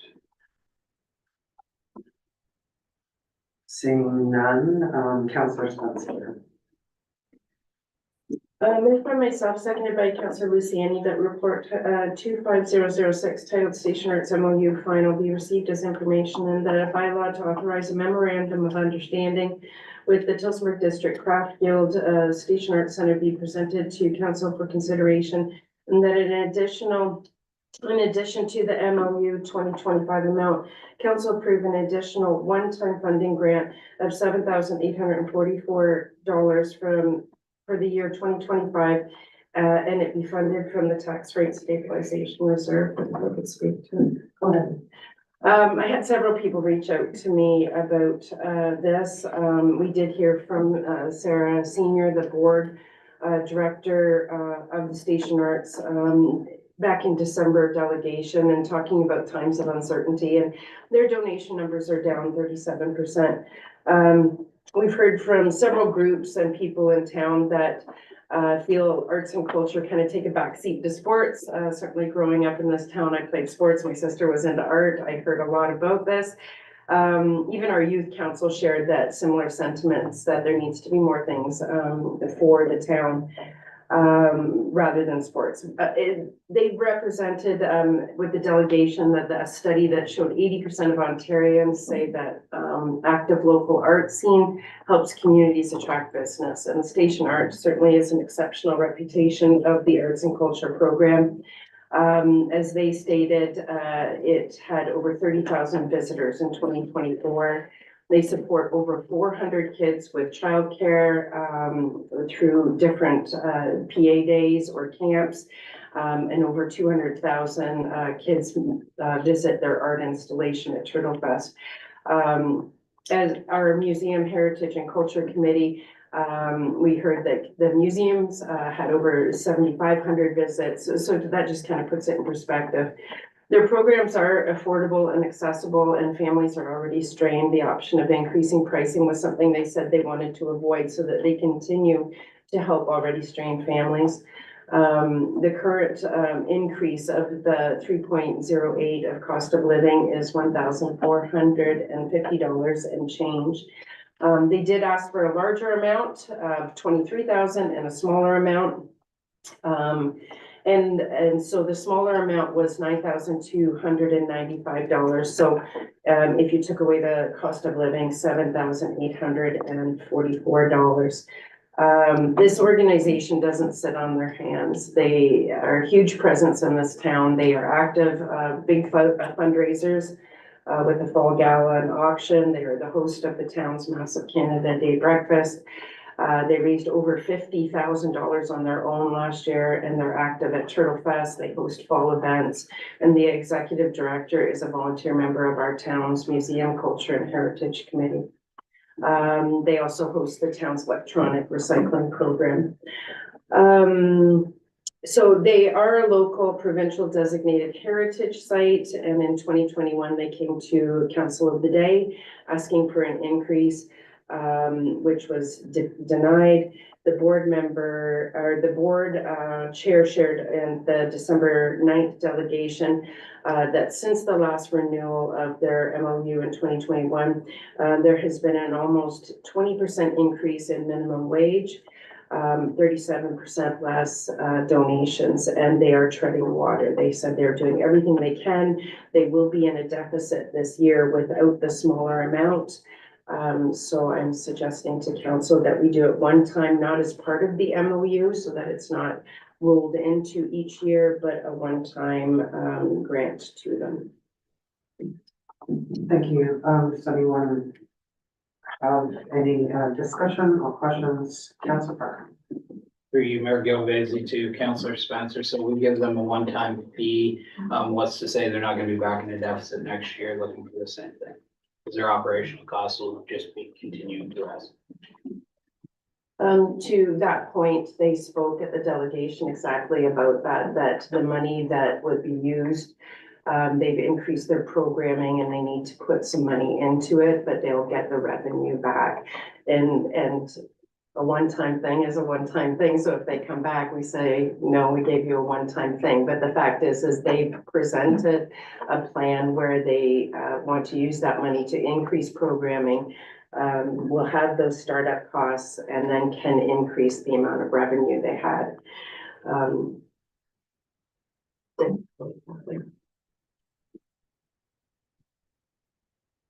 Mayor, just a few comments. One, I think that we're getting good value out of this, and I think it's something that, we should support. And I agree, they have asked for an increase before. But what we're looking at right now is signing an MOU that's gonna be multi-year. So this is looking at just changing the first year's, amount, so that cost of living then carries on after this, and there is a contract in place, so. But to leave it, we'd be into 2027 it went to. So there'd be a deficit for them for quite a while. Any further questions? I have a question for clarification to the mover on the second, because I feel you said two different things. The mover said that this is a one-time only outside of the MOU. And I think what you said is that this is added on and then the MOU starts at the new number next year. I need to know what number does it start at next year for the MOU? Councillor Spencer? The motion says it as it is. The MOU will be the CPI of 3.08 annually for 3 years, and 2025 will have a one-time payment of $7,844. And then that contract is fulfilled for the next 3 years to 2027. So next year, the MOU starts at the 48,756, that's indicated in the Yes, report. it doesn't This is include the outside. amount added on. That's why it's removed as a one-time thing rather than adding it in with the CPI. I think you said something different. I was under a different impression on that, because there's a base amount that goes into the MOU. And that's what they were looking at as far as a base going forward, and keeping the 3.808 or whatever cost of living is in future, so that they don't go behind next year and the year after. I think it needs to be added to the MOU, and it should be the base amount in the MOU, and then the years after this would be a cost of living. That would be my hope and my preference and what I'm hoping here. However, that's not how the resolution is written, because like I understood what the mover's intention was, and I read it understanding it badly, that the MOU reverts back to the 48,756 plus CPI increase in 2026 of whatever that number is determined by them. But I just wanted to make sure that we fully understand. Councillor Spencer? Yeah, I'm a little confused now as well. So, Councillor Luciani, are you suggesting like that this amount be just put as the MOU amount? And then every year they would get this extra 7,800 plus the CPI? That's what I'm suggesting, because otherwise we're gonna be in the same position next year and the year after. They're asking for base operating amounts to go forward to increase the services that can be provided. And if we take it away next year, I think they're gonna be in the same position of having to remove some services. I think it would be as simple as taking the third paragraph that in addition to the MOU's 2025 amount, council approved an additional funding grant of $7,844 for the year 2025 that would be funded from the tax rate stabilization reserve. If you took out the one time on that, I think it would suffice. Any comments, Councillor Rosar? Just a question, Madam Mayor, is this, adding programs, or is this to still finance the programs that they have in place? At the December 9th delegation, the chair of the board shared that they are adding programs that will help increase revenue. I do follow. So if it's gonna increase revenue, why are we supporting it? If they're going to make money when they start this program, people are gonna pay for it, why are we subsidizing it? Because they don't have the funds to start off these programs, they're asking for support as they're already in this debt of $9,000, they said. So, so will they be repaying this back? Can we give it to them as a loan and they repay it back?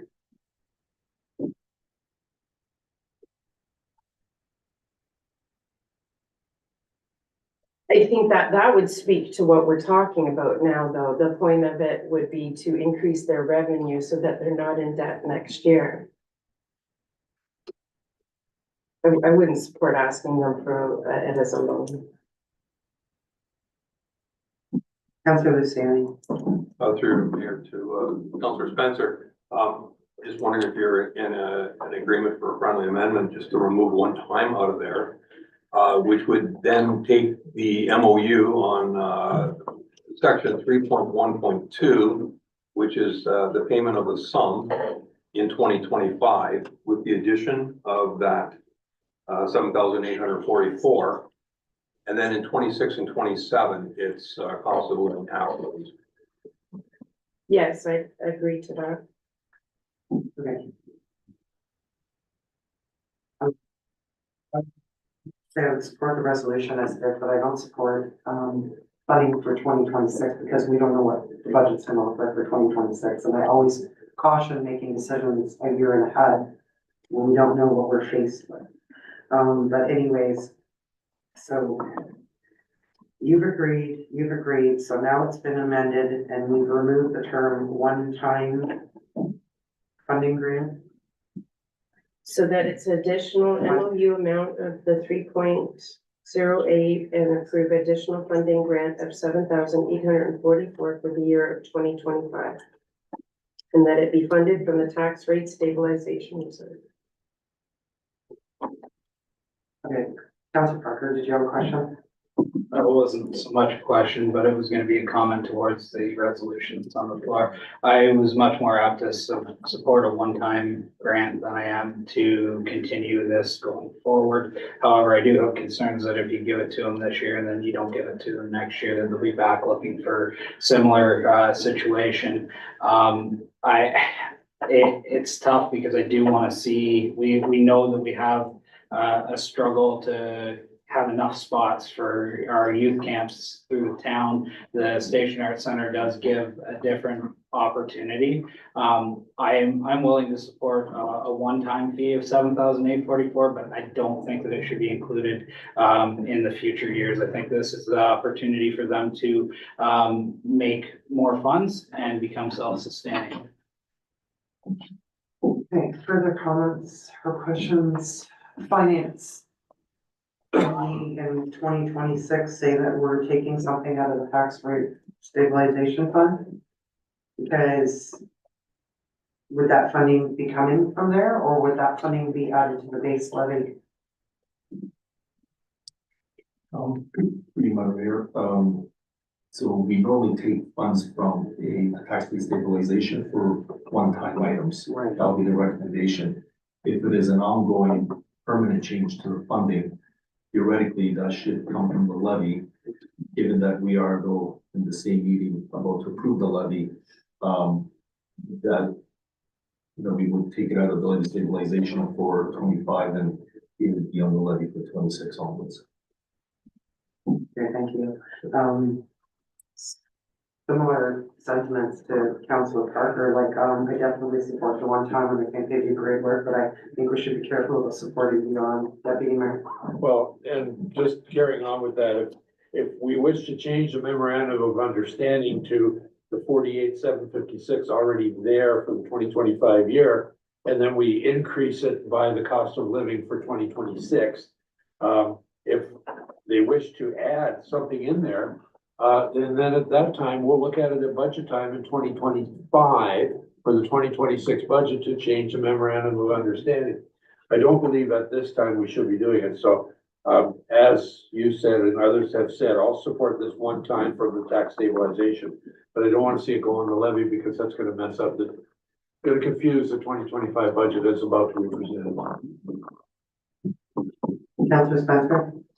I want to see this go through, so I'm asking the seconder if it would be, if I could remove that friendly amendment and that it be a one-time thing.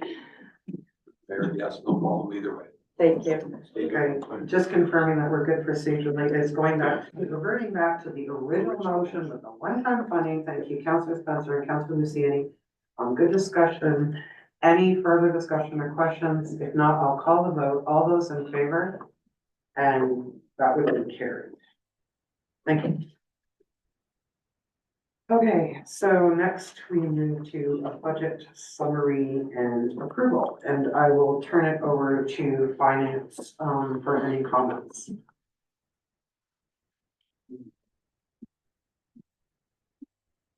Waiving of the facility rental fees. Ernest?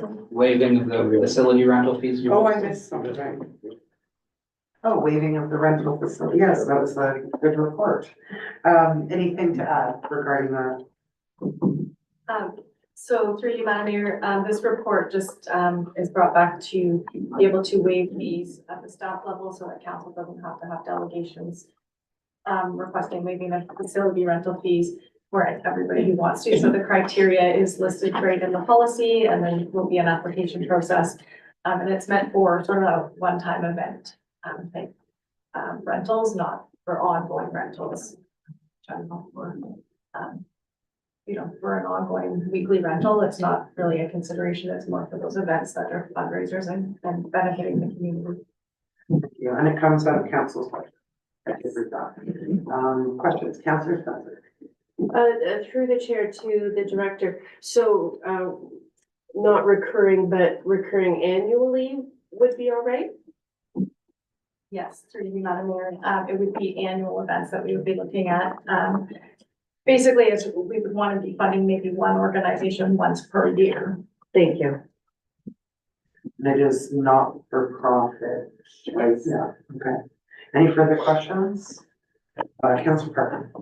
Moved by myself, seconded by Councillor Parsons. The report RCP 25-007 titled Waiving of Facility Rental Fees Policy be received as information, and that the waiving of the facility rental fees policy as attached to report RCP 25-007 be approved, and that a bylaw to adopt the waiving of facility rental fees policy be presented to council for consideration.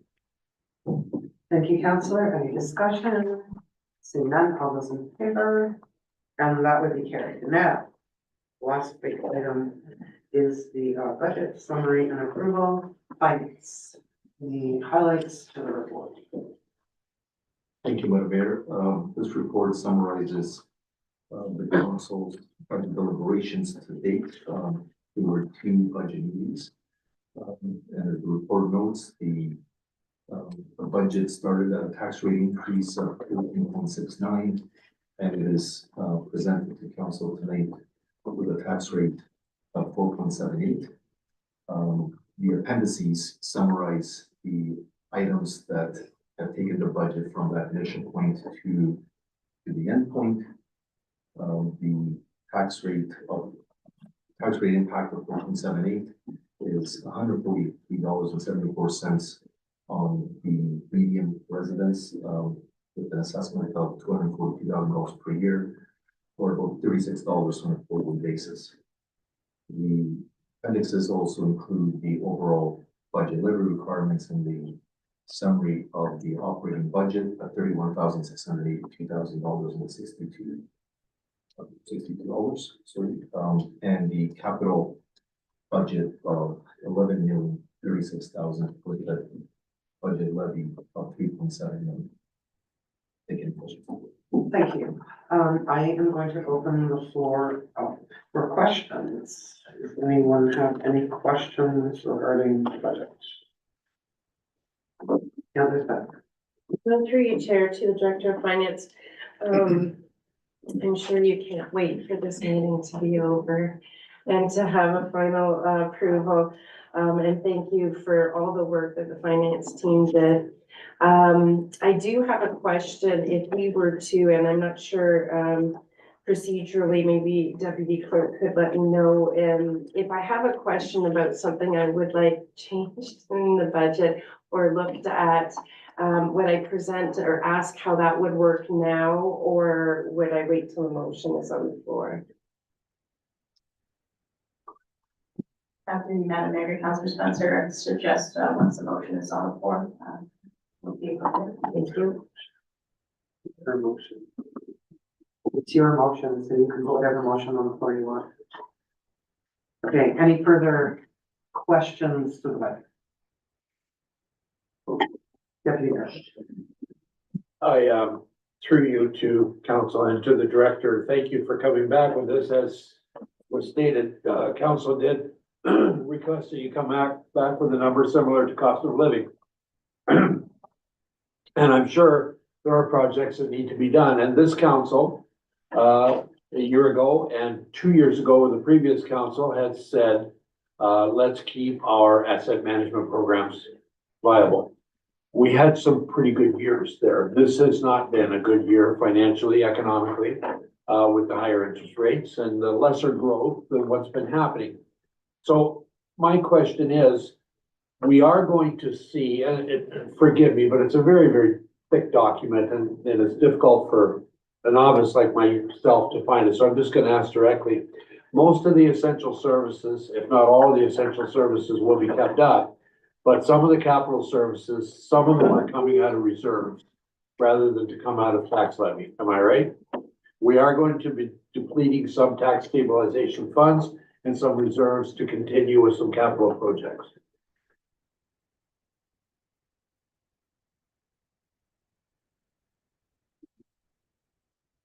That is correct. The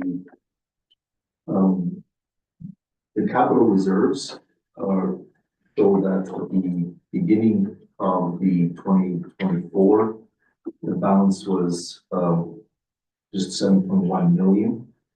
To the end of 2024, it'll be 6.1, and to the end of 2025, about 3.5 million. So yes, there's a reduction in the amount of reserves, in the balance, sorry, of the reserves. But at the same time, the capital levy contribution has been increased for the last few years due to the 3% dedicated capital levy. So that is just an indication of the dollars in those reserves being utilized in those projects, which the balances are intended to fluctuate as depending on the level of capital projects. But as council will recall, the 2024 asset management plan that indicates that of the overall capital contributions that the town is putting into the program, given our state of the infrastructure, that the town is still short of about $5 million of annual contribution to the capital program. Right. And if I could just continue with that, and I thank you for making that very clear. What I'm saying is in 2025, I mean, interest rates have lowered. It appears right now, you don't know, it's January, you don't know what's gonna happen to the year. But if we do have a good year like we had in 2023, like we had in 2022, we will replenish those amounts because we're still behind in our asset management program. And I think it's important to keep that up. So this is what we do. We have a savings account, and at times you have to go to the cupboard and go to the cookie jar. And then when we have a good year, we'll put something back in the cookie jars. Just wanted to be clear of where we were and where we stand. We're not in trouble. We had, that's why we put something into reserves, and that's what we're using them right now when needed with the higher interest rates. And I thank you. Questions to the report? Councillor Spencer. Thank you, Chair. Through to the director again. It's similar to my last question, but I can't really add anything to this or subtract it because then it changes everything, right? Like all numbers here, I can't read them and then it suggests that money come from something. I am going to suggest, if there are no more questions, I'm gonna take a 5-minute recess and you confer with finance and the deputy clerk to get the resolution that you want to put on the floor with the correct numbers. Okay, thank you. But before we go to a 5-minute recess, I will ask, are there any further questions to the report? Okay, if not, then when we come back from the 5-minute break, we will be to the point where your resolution will be going on the floor. Thank you.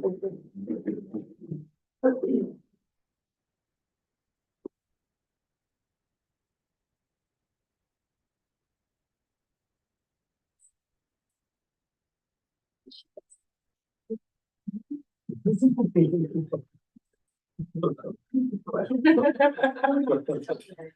I was sitting there, I walked in, I said, hey, so I don't want to watch you guys open.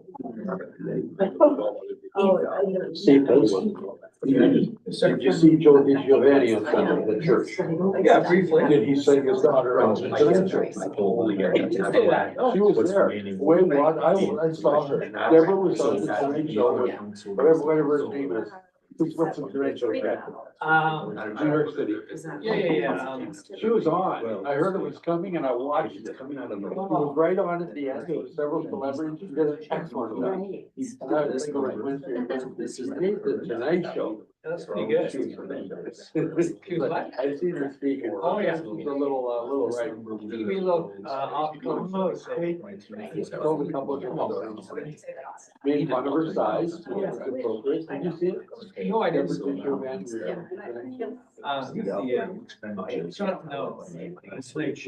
Jimmy Fallon. That's where you are. So good. Give her a little hug. It was really cool. Yeah. Basically, what I know.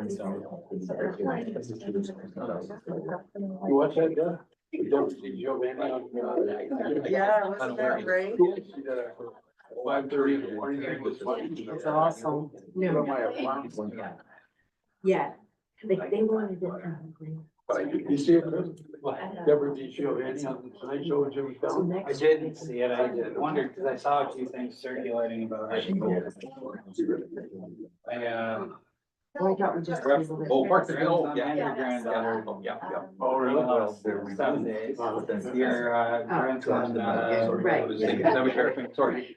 My head was still over the cemetery. I was like, can you get some? Right. Like, We just assumed we were just taking it. No, I don't want to be there. No. I'm like, oh, I saw it. It said I gave it to number 8 though. Just to get a phone. And then your granddaughter was back. It was last week. Okay. And I said to her, I said, I'll chase I gave a hold of somebody else. She did, but I go out and I wrap her the next night and I'm like, so, oh yeah, she was very pissed about it. I think they're playing tonight. They are playing. The girls are playing. Well, Jason's playing. They were gonna play Saturday, but they canceled it. They didn't have enough players. The Vikings are falling. Well, So none of the numbers to me right now. Well, the expenditure. If you take it from the other tax statement. Well, yes, because that's just not how, that's the brother, so.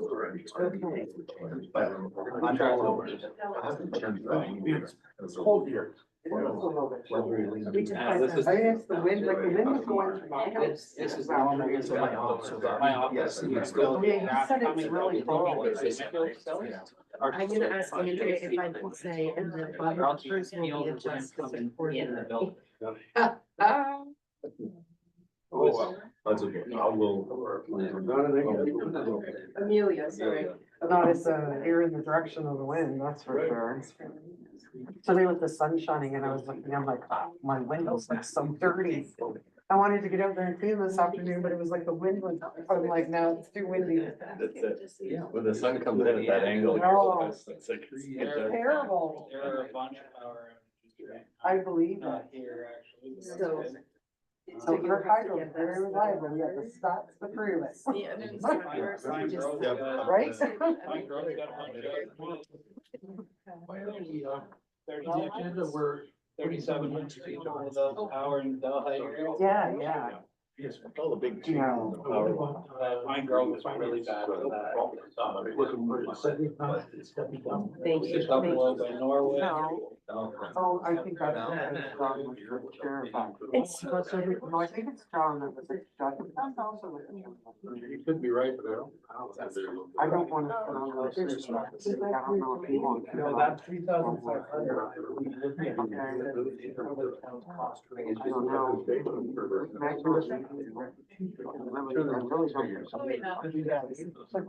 Let's mess it up. Good for you. I'll see how it goes. I'll bring it up. Leave it with. I'll support you. You got this straightened out?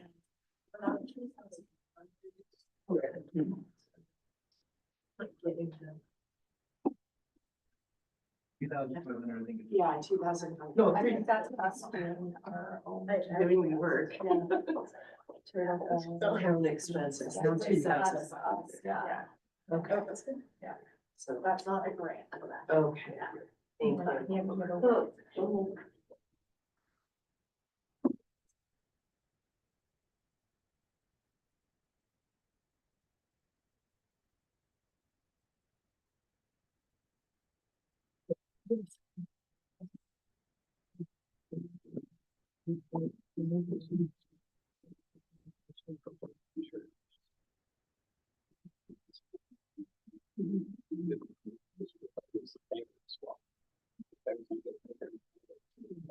can, Counselor Spencer, you can use a different seconder if you want. You don't need to use, it's your Yeah, I'm motion. just asking her if she will. But I don't think she will, from the look of it.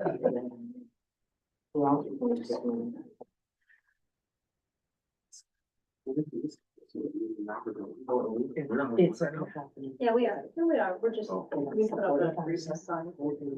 But once we go back, I'll just keep the recess sign off. And there's not. And they, whatever the reason, they don't have that sponsorship, and they've done a whole bunch to reduce the.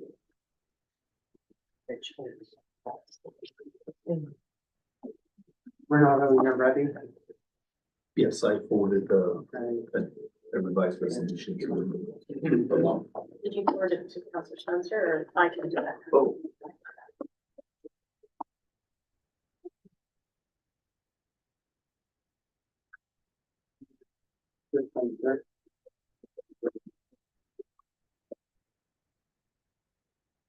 Counselor Spencer.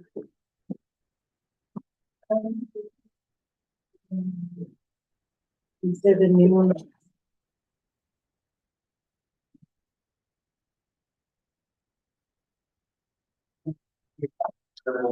We're back online. We're good.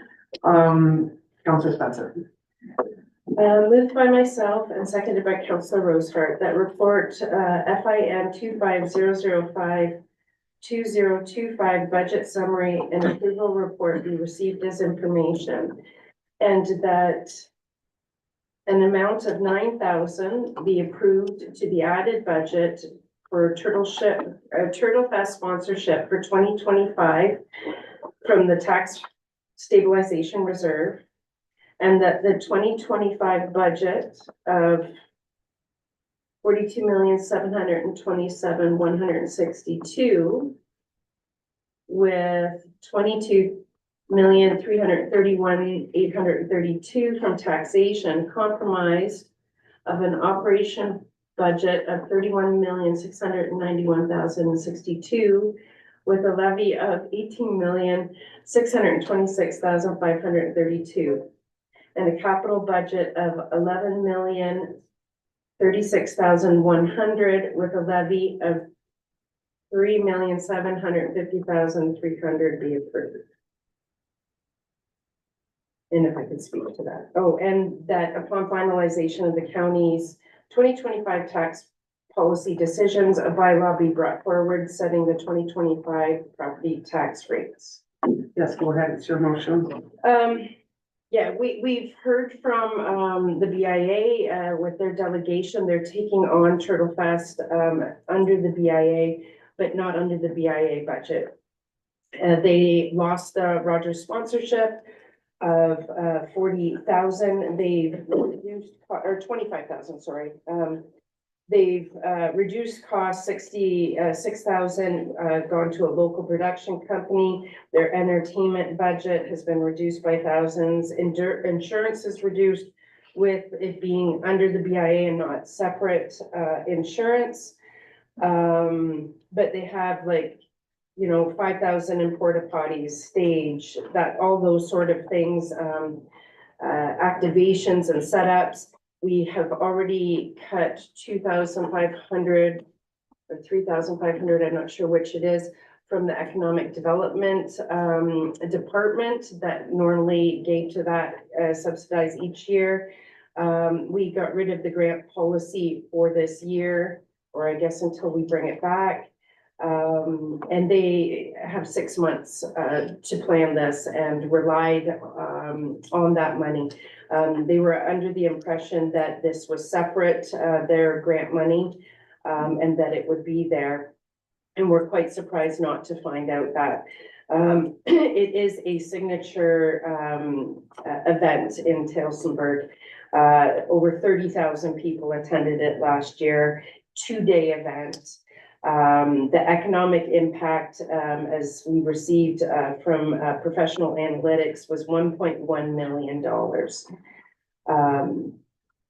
So that is my request to add that to the tax. And then, as the finance director said, a one-time fee, and then next year, they either, the BIA executive director said in his delegation, that it's a separate budget from the BIA, and their hope is that they have extra money this year or a little bit so that they don't have to scrounge so quickly. And they're looking at different avenues of increasing revenue, but that they've lost a lot of revenue to start it up, and the fees that are there.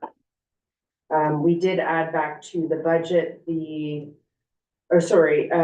it's from the tax rate stabilization reserve. And we did bring back the amount for Parks and Rec for cleanup and their expenses of this. It is a massive event all over town. And I think that we should be supporting this through this method this year. Hopefully next year they can apply through the grant policy if it's there.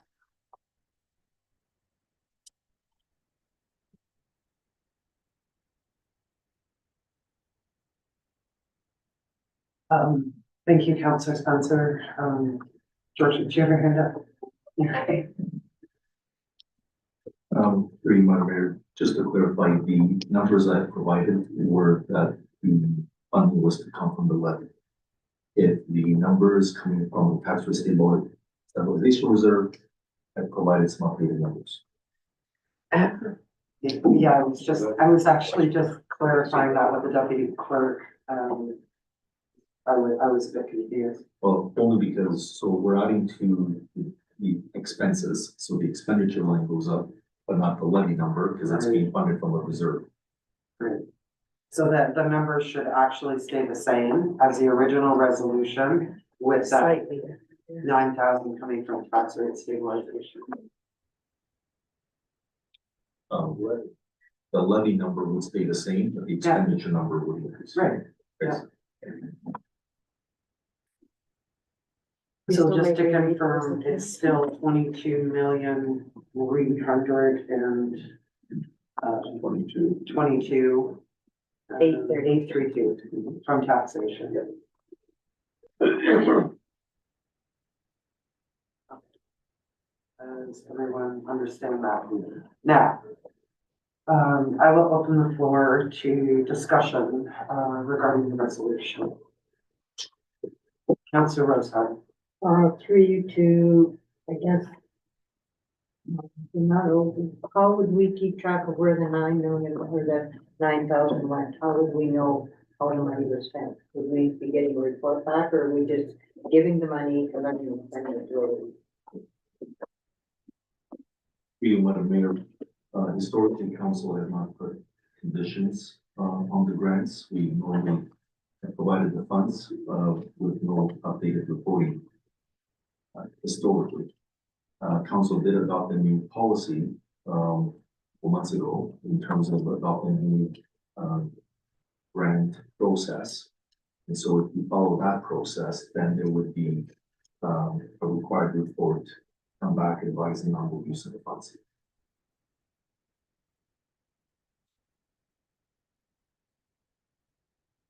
Through the chair, so just to confirm, they will have to now, because we've already approved the new process, or we could request that they follow the new process of grant approvals. Through Madam Mayor, yes, the new grant policy delegated the process to staff. And so there would have been an application and staff would have reviewed it, and council, as the dollars in the budget, then we would have allocated those per that process. This is in addition to council is making, so Normally, again, this would be sort of as prior years, we would just provide the grant, but if council wishes to have a report come back, we can definitely make that requirement of the funds. And would that be through you, or should we put that in this motion, like, or would that come with you giving them the money that we would require? The way the money was spent through the Turtle Fest committee budget. We can definitely at the staff level include that, but Right. if you wish to put that in the resolution, then we can communicate that directly, but that is a requirement of council. Thank you. If I could just ask Amelia for some wording on that, that would be wonderful.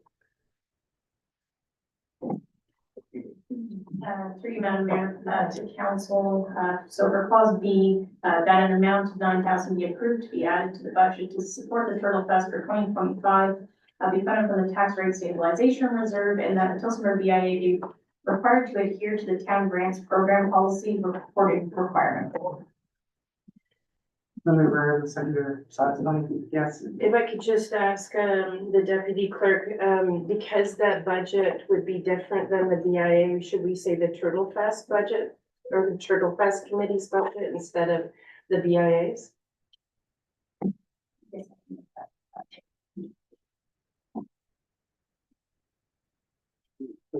She's just swapping out Tillsonburg BIA with the Turtle Fest committee.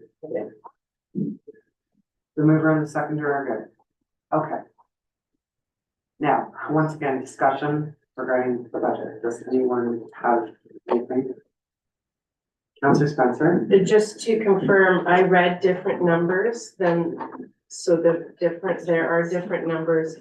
Do I need to read that again, or are we good with the adjustments that we received by email?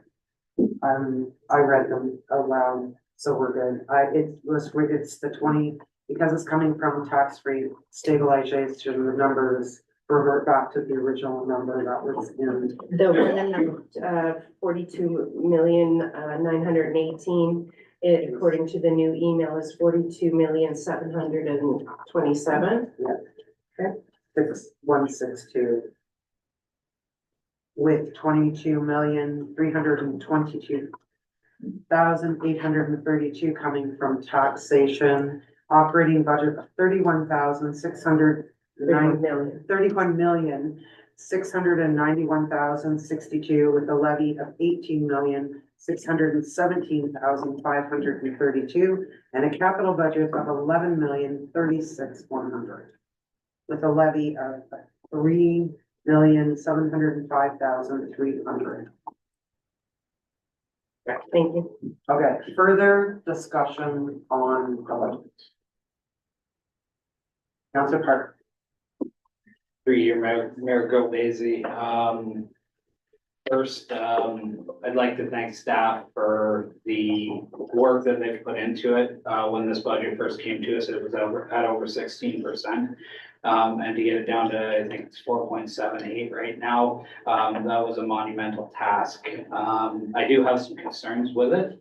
One, as we just discussed, Turtle Fest, but there's a bunch of other community groups that are included in the community grants that have typically got funding in the past from us, including the multi-service center and stuff like that.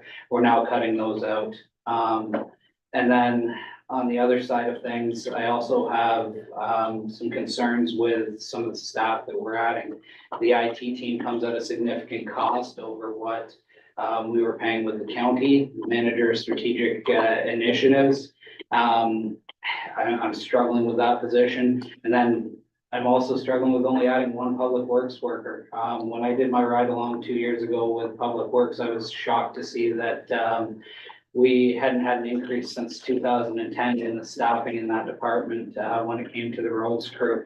And we've added a significant amount of sidewalk and road since then. So I'm really struggling with this budget right now because I think that there's some key components and some areas that we're adding to and not adding to that are going to have an effect on the community. So Those are kind of my concerns right now. I do have, some concerns with taking away the community grants as well, so that's all I have for it.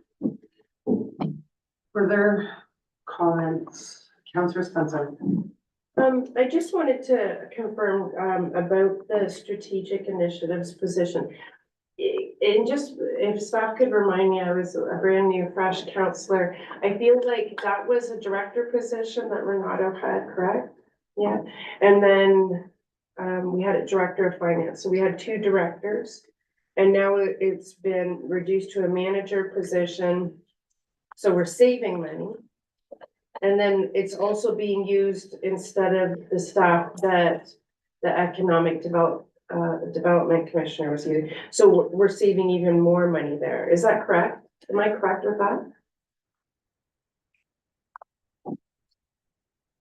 Through you, Madam Mayor, from the perspective of the funds that were in last year's budget, and yes, that represents, it was funded at a director level, and there was part-time staffing complement within the economic development department.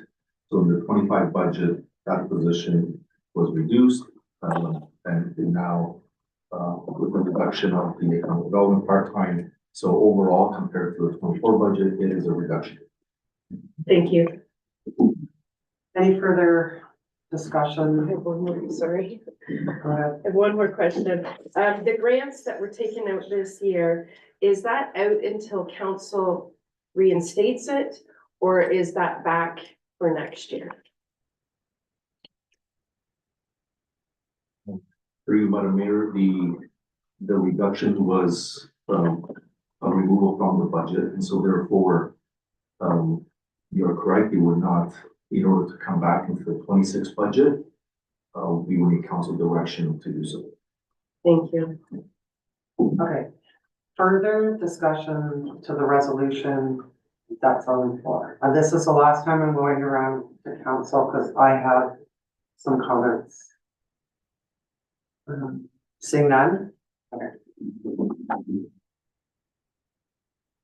I don't make this decision very lightly, and I spent a day going through everything yesterday. Firstly, to staff, this was a monumental task, taking the budget from 13.76% and bringing it down to 3.8, plus then there were some things added in, policing costs, healthcare. There are things in this budget that I support, like the healthcare. I support the one-time funding for station arts, and I support many other things in the budget. However, there are things that I don't support. Depleting the tax rate stabilization fund. The end of December 2024, it's at 835,000, essentially being reduced to 261,000 by the end of 2025. Adding the IT department comes with significant cost, 304,000 a year. We have the opportunity to enhance support of the county, so I'm concerned about that. The market review that came to council, we did not go into closed session, and I felt we didn't have enough information to make an informed decision. Local jurisdictions are at the 60th percentile. The town's moved to the 65th percentile, causing a significant increase. In fact, it was 300,000 in 2024 and another 90,000 on top of the three in 2025. Things have changed drastically since we started this process. Ontario estimates there could be up to 500,000 job losses, which represent up to 6% of the workforce, with pending tariffs that might happen in 4 days. We have companies with contracts, many companies with contracts in the US. This reinforces the need to tighten our belt and have extra funds. I'm very concerned about our manufacturing sector, extremely concerned. Surplus dollars of over 400,000 are going to be used to offset labor costs over various positions in 2025 and 2026.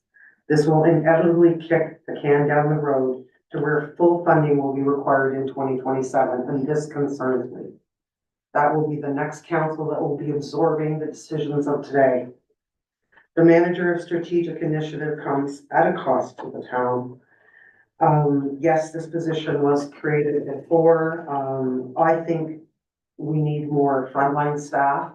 All governments are management heavy, and when this came to council earlier, I did not support the position for that reason. And finally, something that hasn't been discussed during budget at all is we are finishing a very large project at the community center. I don't think that people understand how large this project is, and once it's open, they will see. It's beautiful and it's going to be great for the community. However, with any project, there comes a final bill. We have not seen that yet around this council table. I have seen no laid out plan or any updates recently on how to fund any potential increased costs associated with this renovation. I'm very concerned. I don't know, because we've depleted the tax rate stabilization fund, where any potential costs or final payment to this project. I don't know if there's gonna be extra costs, but I haven't seen anything or received an update, and we haven't had a full discussion at this table.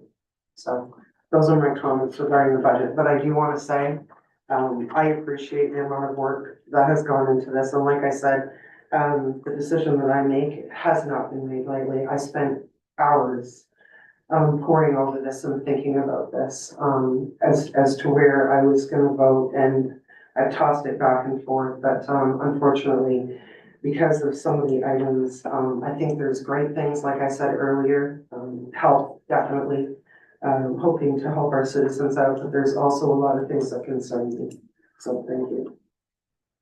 Any further comments? If not, I will call the vote. All those in favor? And opposed? And it is carried. Okay, so next we move to consideration of minutes. Councillor Rosard. Thank you. Moved by myself, second by Councillor Parker, that the council receive the January 8, 2025 youth advisory council minutes as information. Thank you. Any questions regarding any of the committee minutes? Seeing none, all those in favor? And that would be carried. Next, we move to the OPP detachment board minutes. Any questions? Nice to see that we're back meeting regularly every month. If there's no questions, Deputy Mayor. Moved by myself, seconded by Councillor Spencer, that council receives the Oxford OPP detachment board, Tillsonburg minutes dated December 18th, 2024 as information. Thank you. Any further discussion? Seeing none, all those in favor? That would be carried. Next, we move to notice of motions. Are there any notice of motions for the next meeting? Seeing none. Councillor Spencer.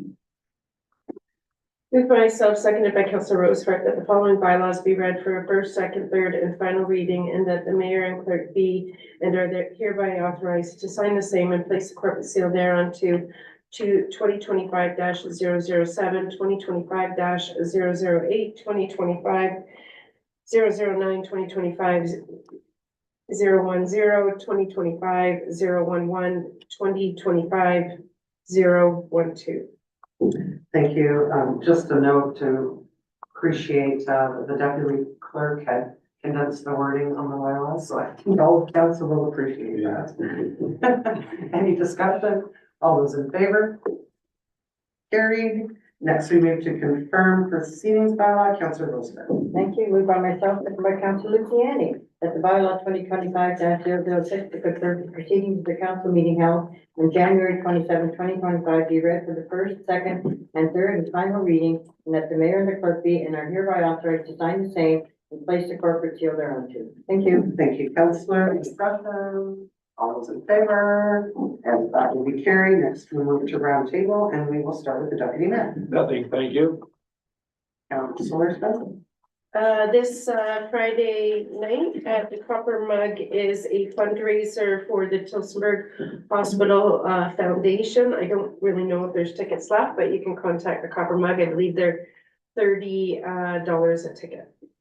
Thank you, Councillor Rosehart. Thank you, Madam Mayor. Yes, we have loads of laundry at 102 Tilson Ave. Her name's Jessie, and she just came into our town and just opened up a new business. And welcome. Thank you. Thank you. I've seen it on Facebook. Councillor Park. Nothing for me. Nothing this evening, Madam Mayor. Thank you, Madam Mayor. Just wanted to share that, your comment on, tariffs certainly has been noted, and I know that I've been had a more increasing conversation with our manufacturers, who are taking at this point a wait and see approach. Certainly, some of them are still optimistic about businesses here in the US, but of course, that may change depending on what happens. But so far, our manufacturers do seem to be taking this in stride, and we'll see where it goes. Thank you. Thank you, and I appreciate you keeping in touch with our manufacturers. Andrea? Thank you, Madam Mayor. I just wanted to mention that on Family Day, February 17th, there will be an event at the community center from 9 a.m. to 4 p.m. and another event also at the museum from 10 a.m. until 3 p.m. So you can find that information on our website, tillsonburg.ca/family. Thank you. Thank you, and just to confirm that those events, there is no charge for either of them? That's correct. Thank you. Councillor Nothing, Lucien. thank you.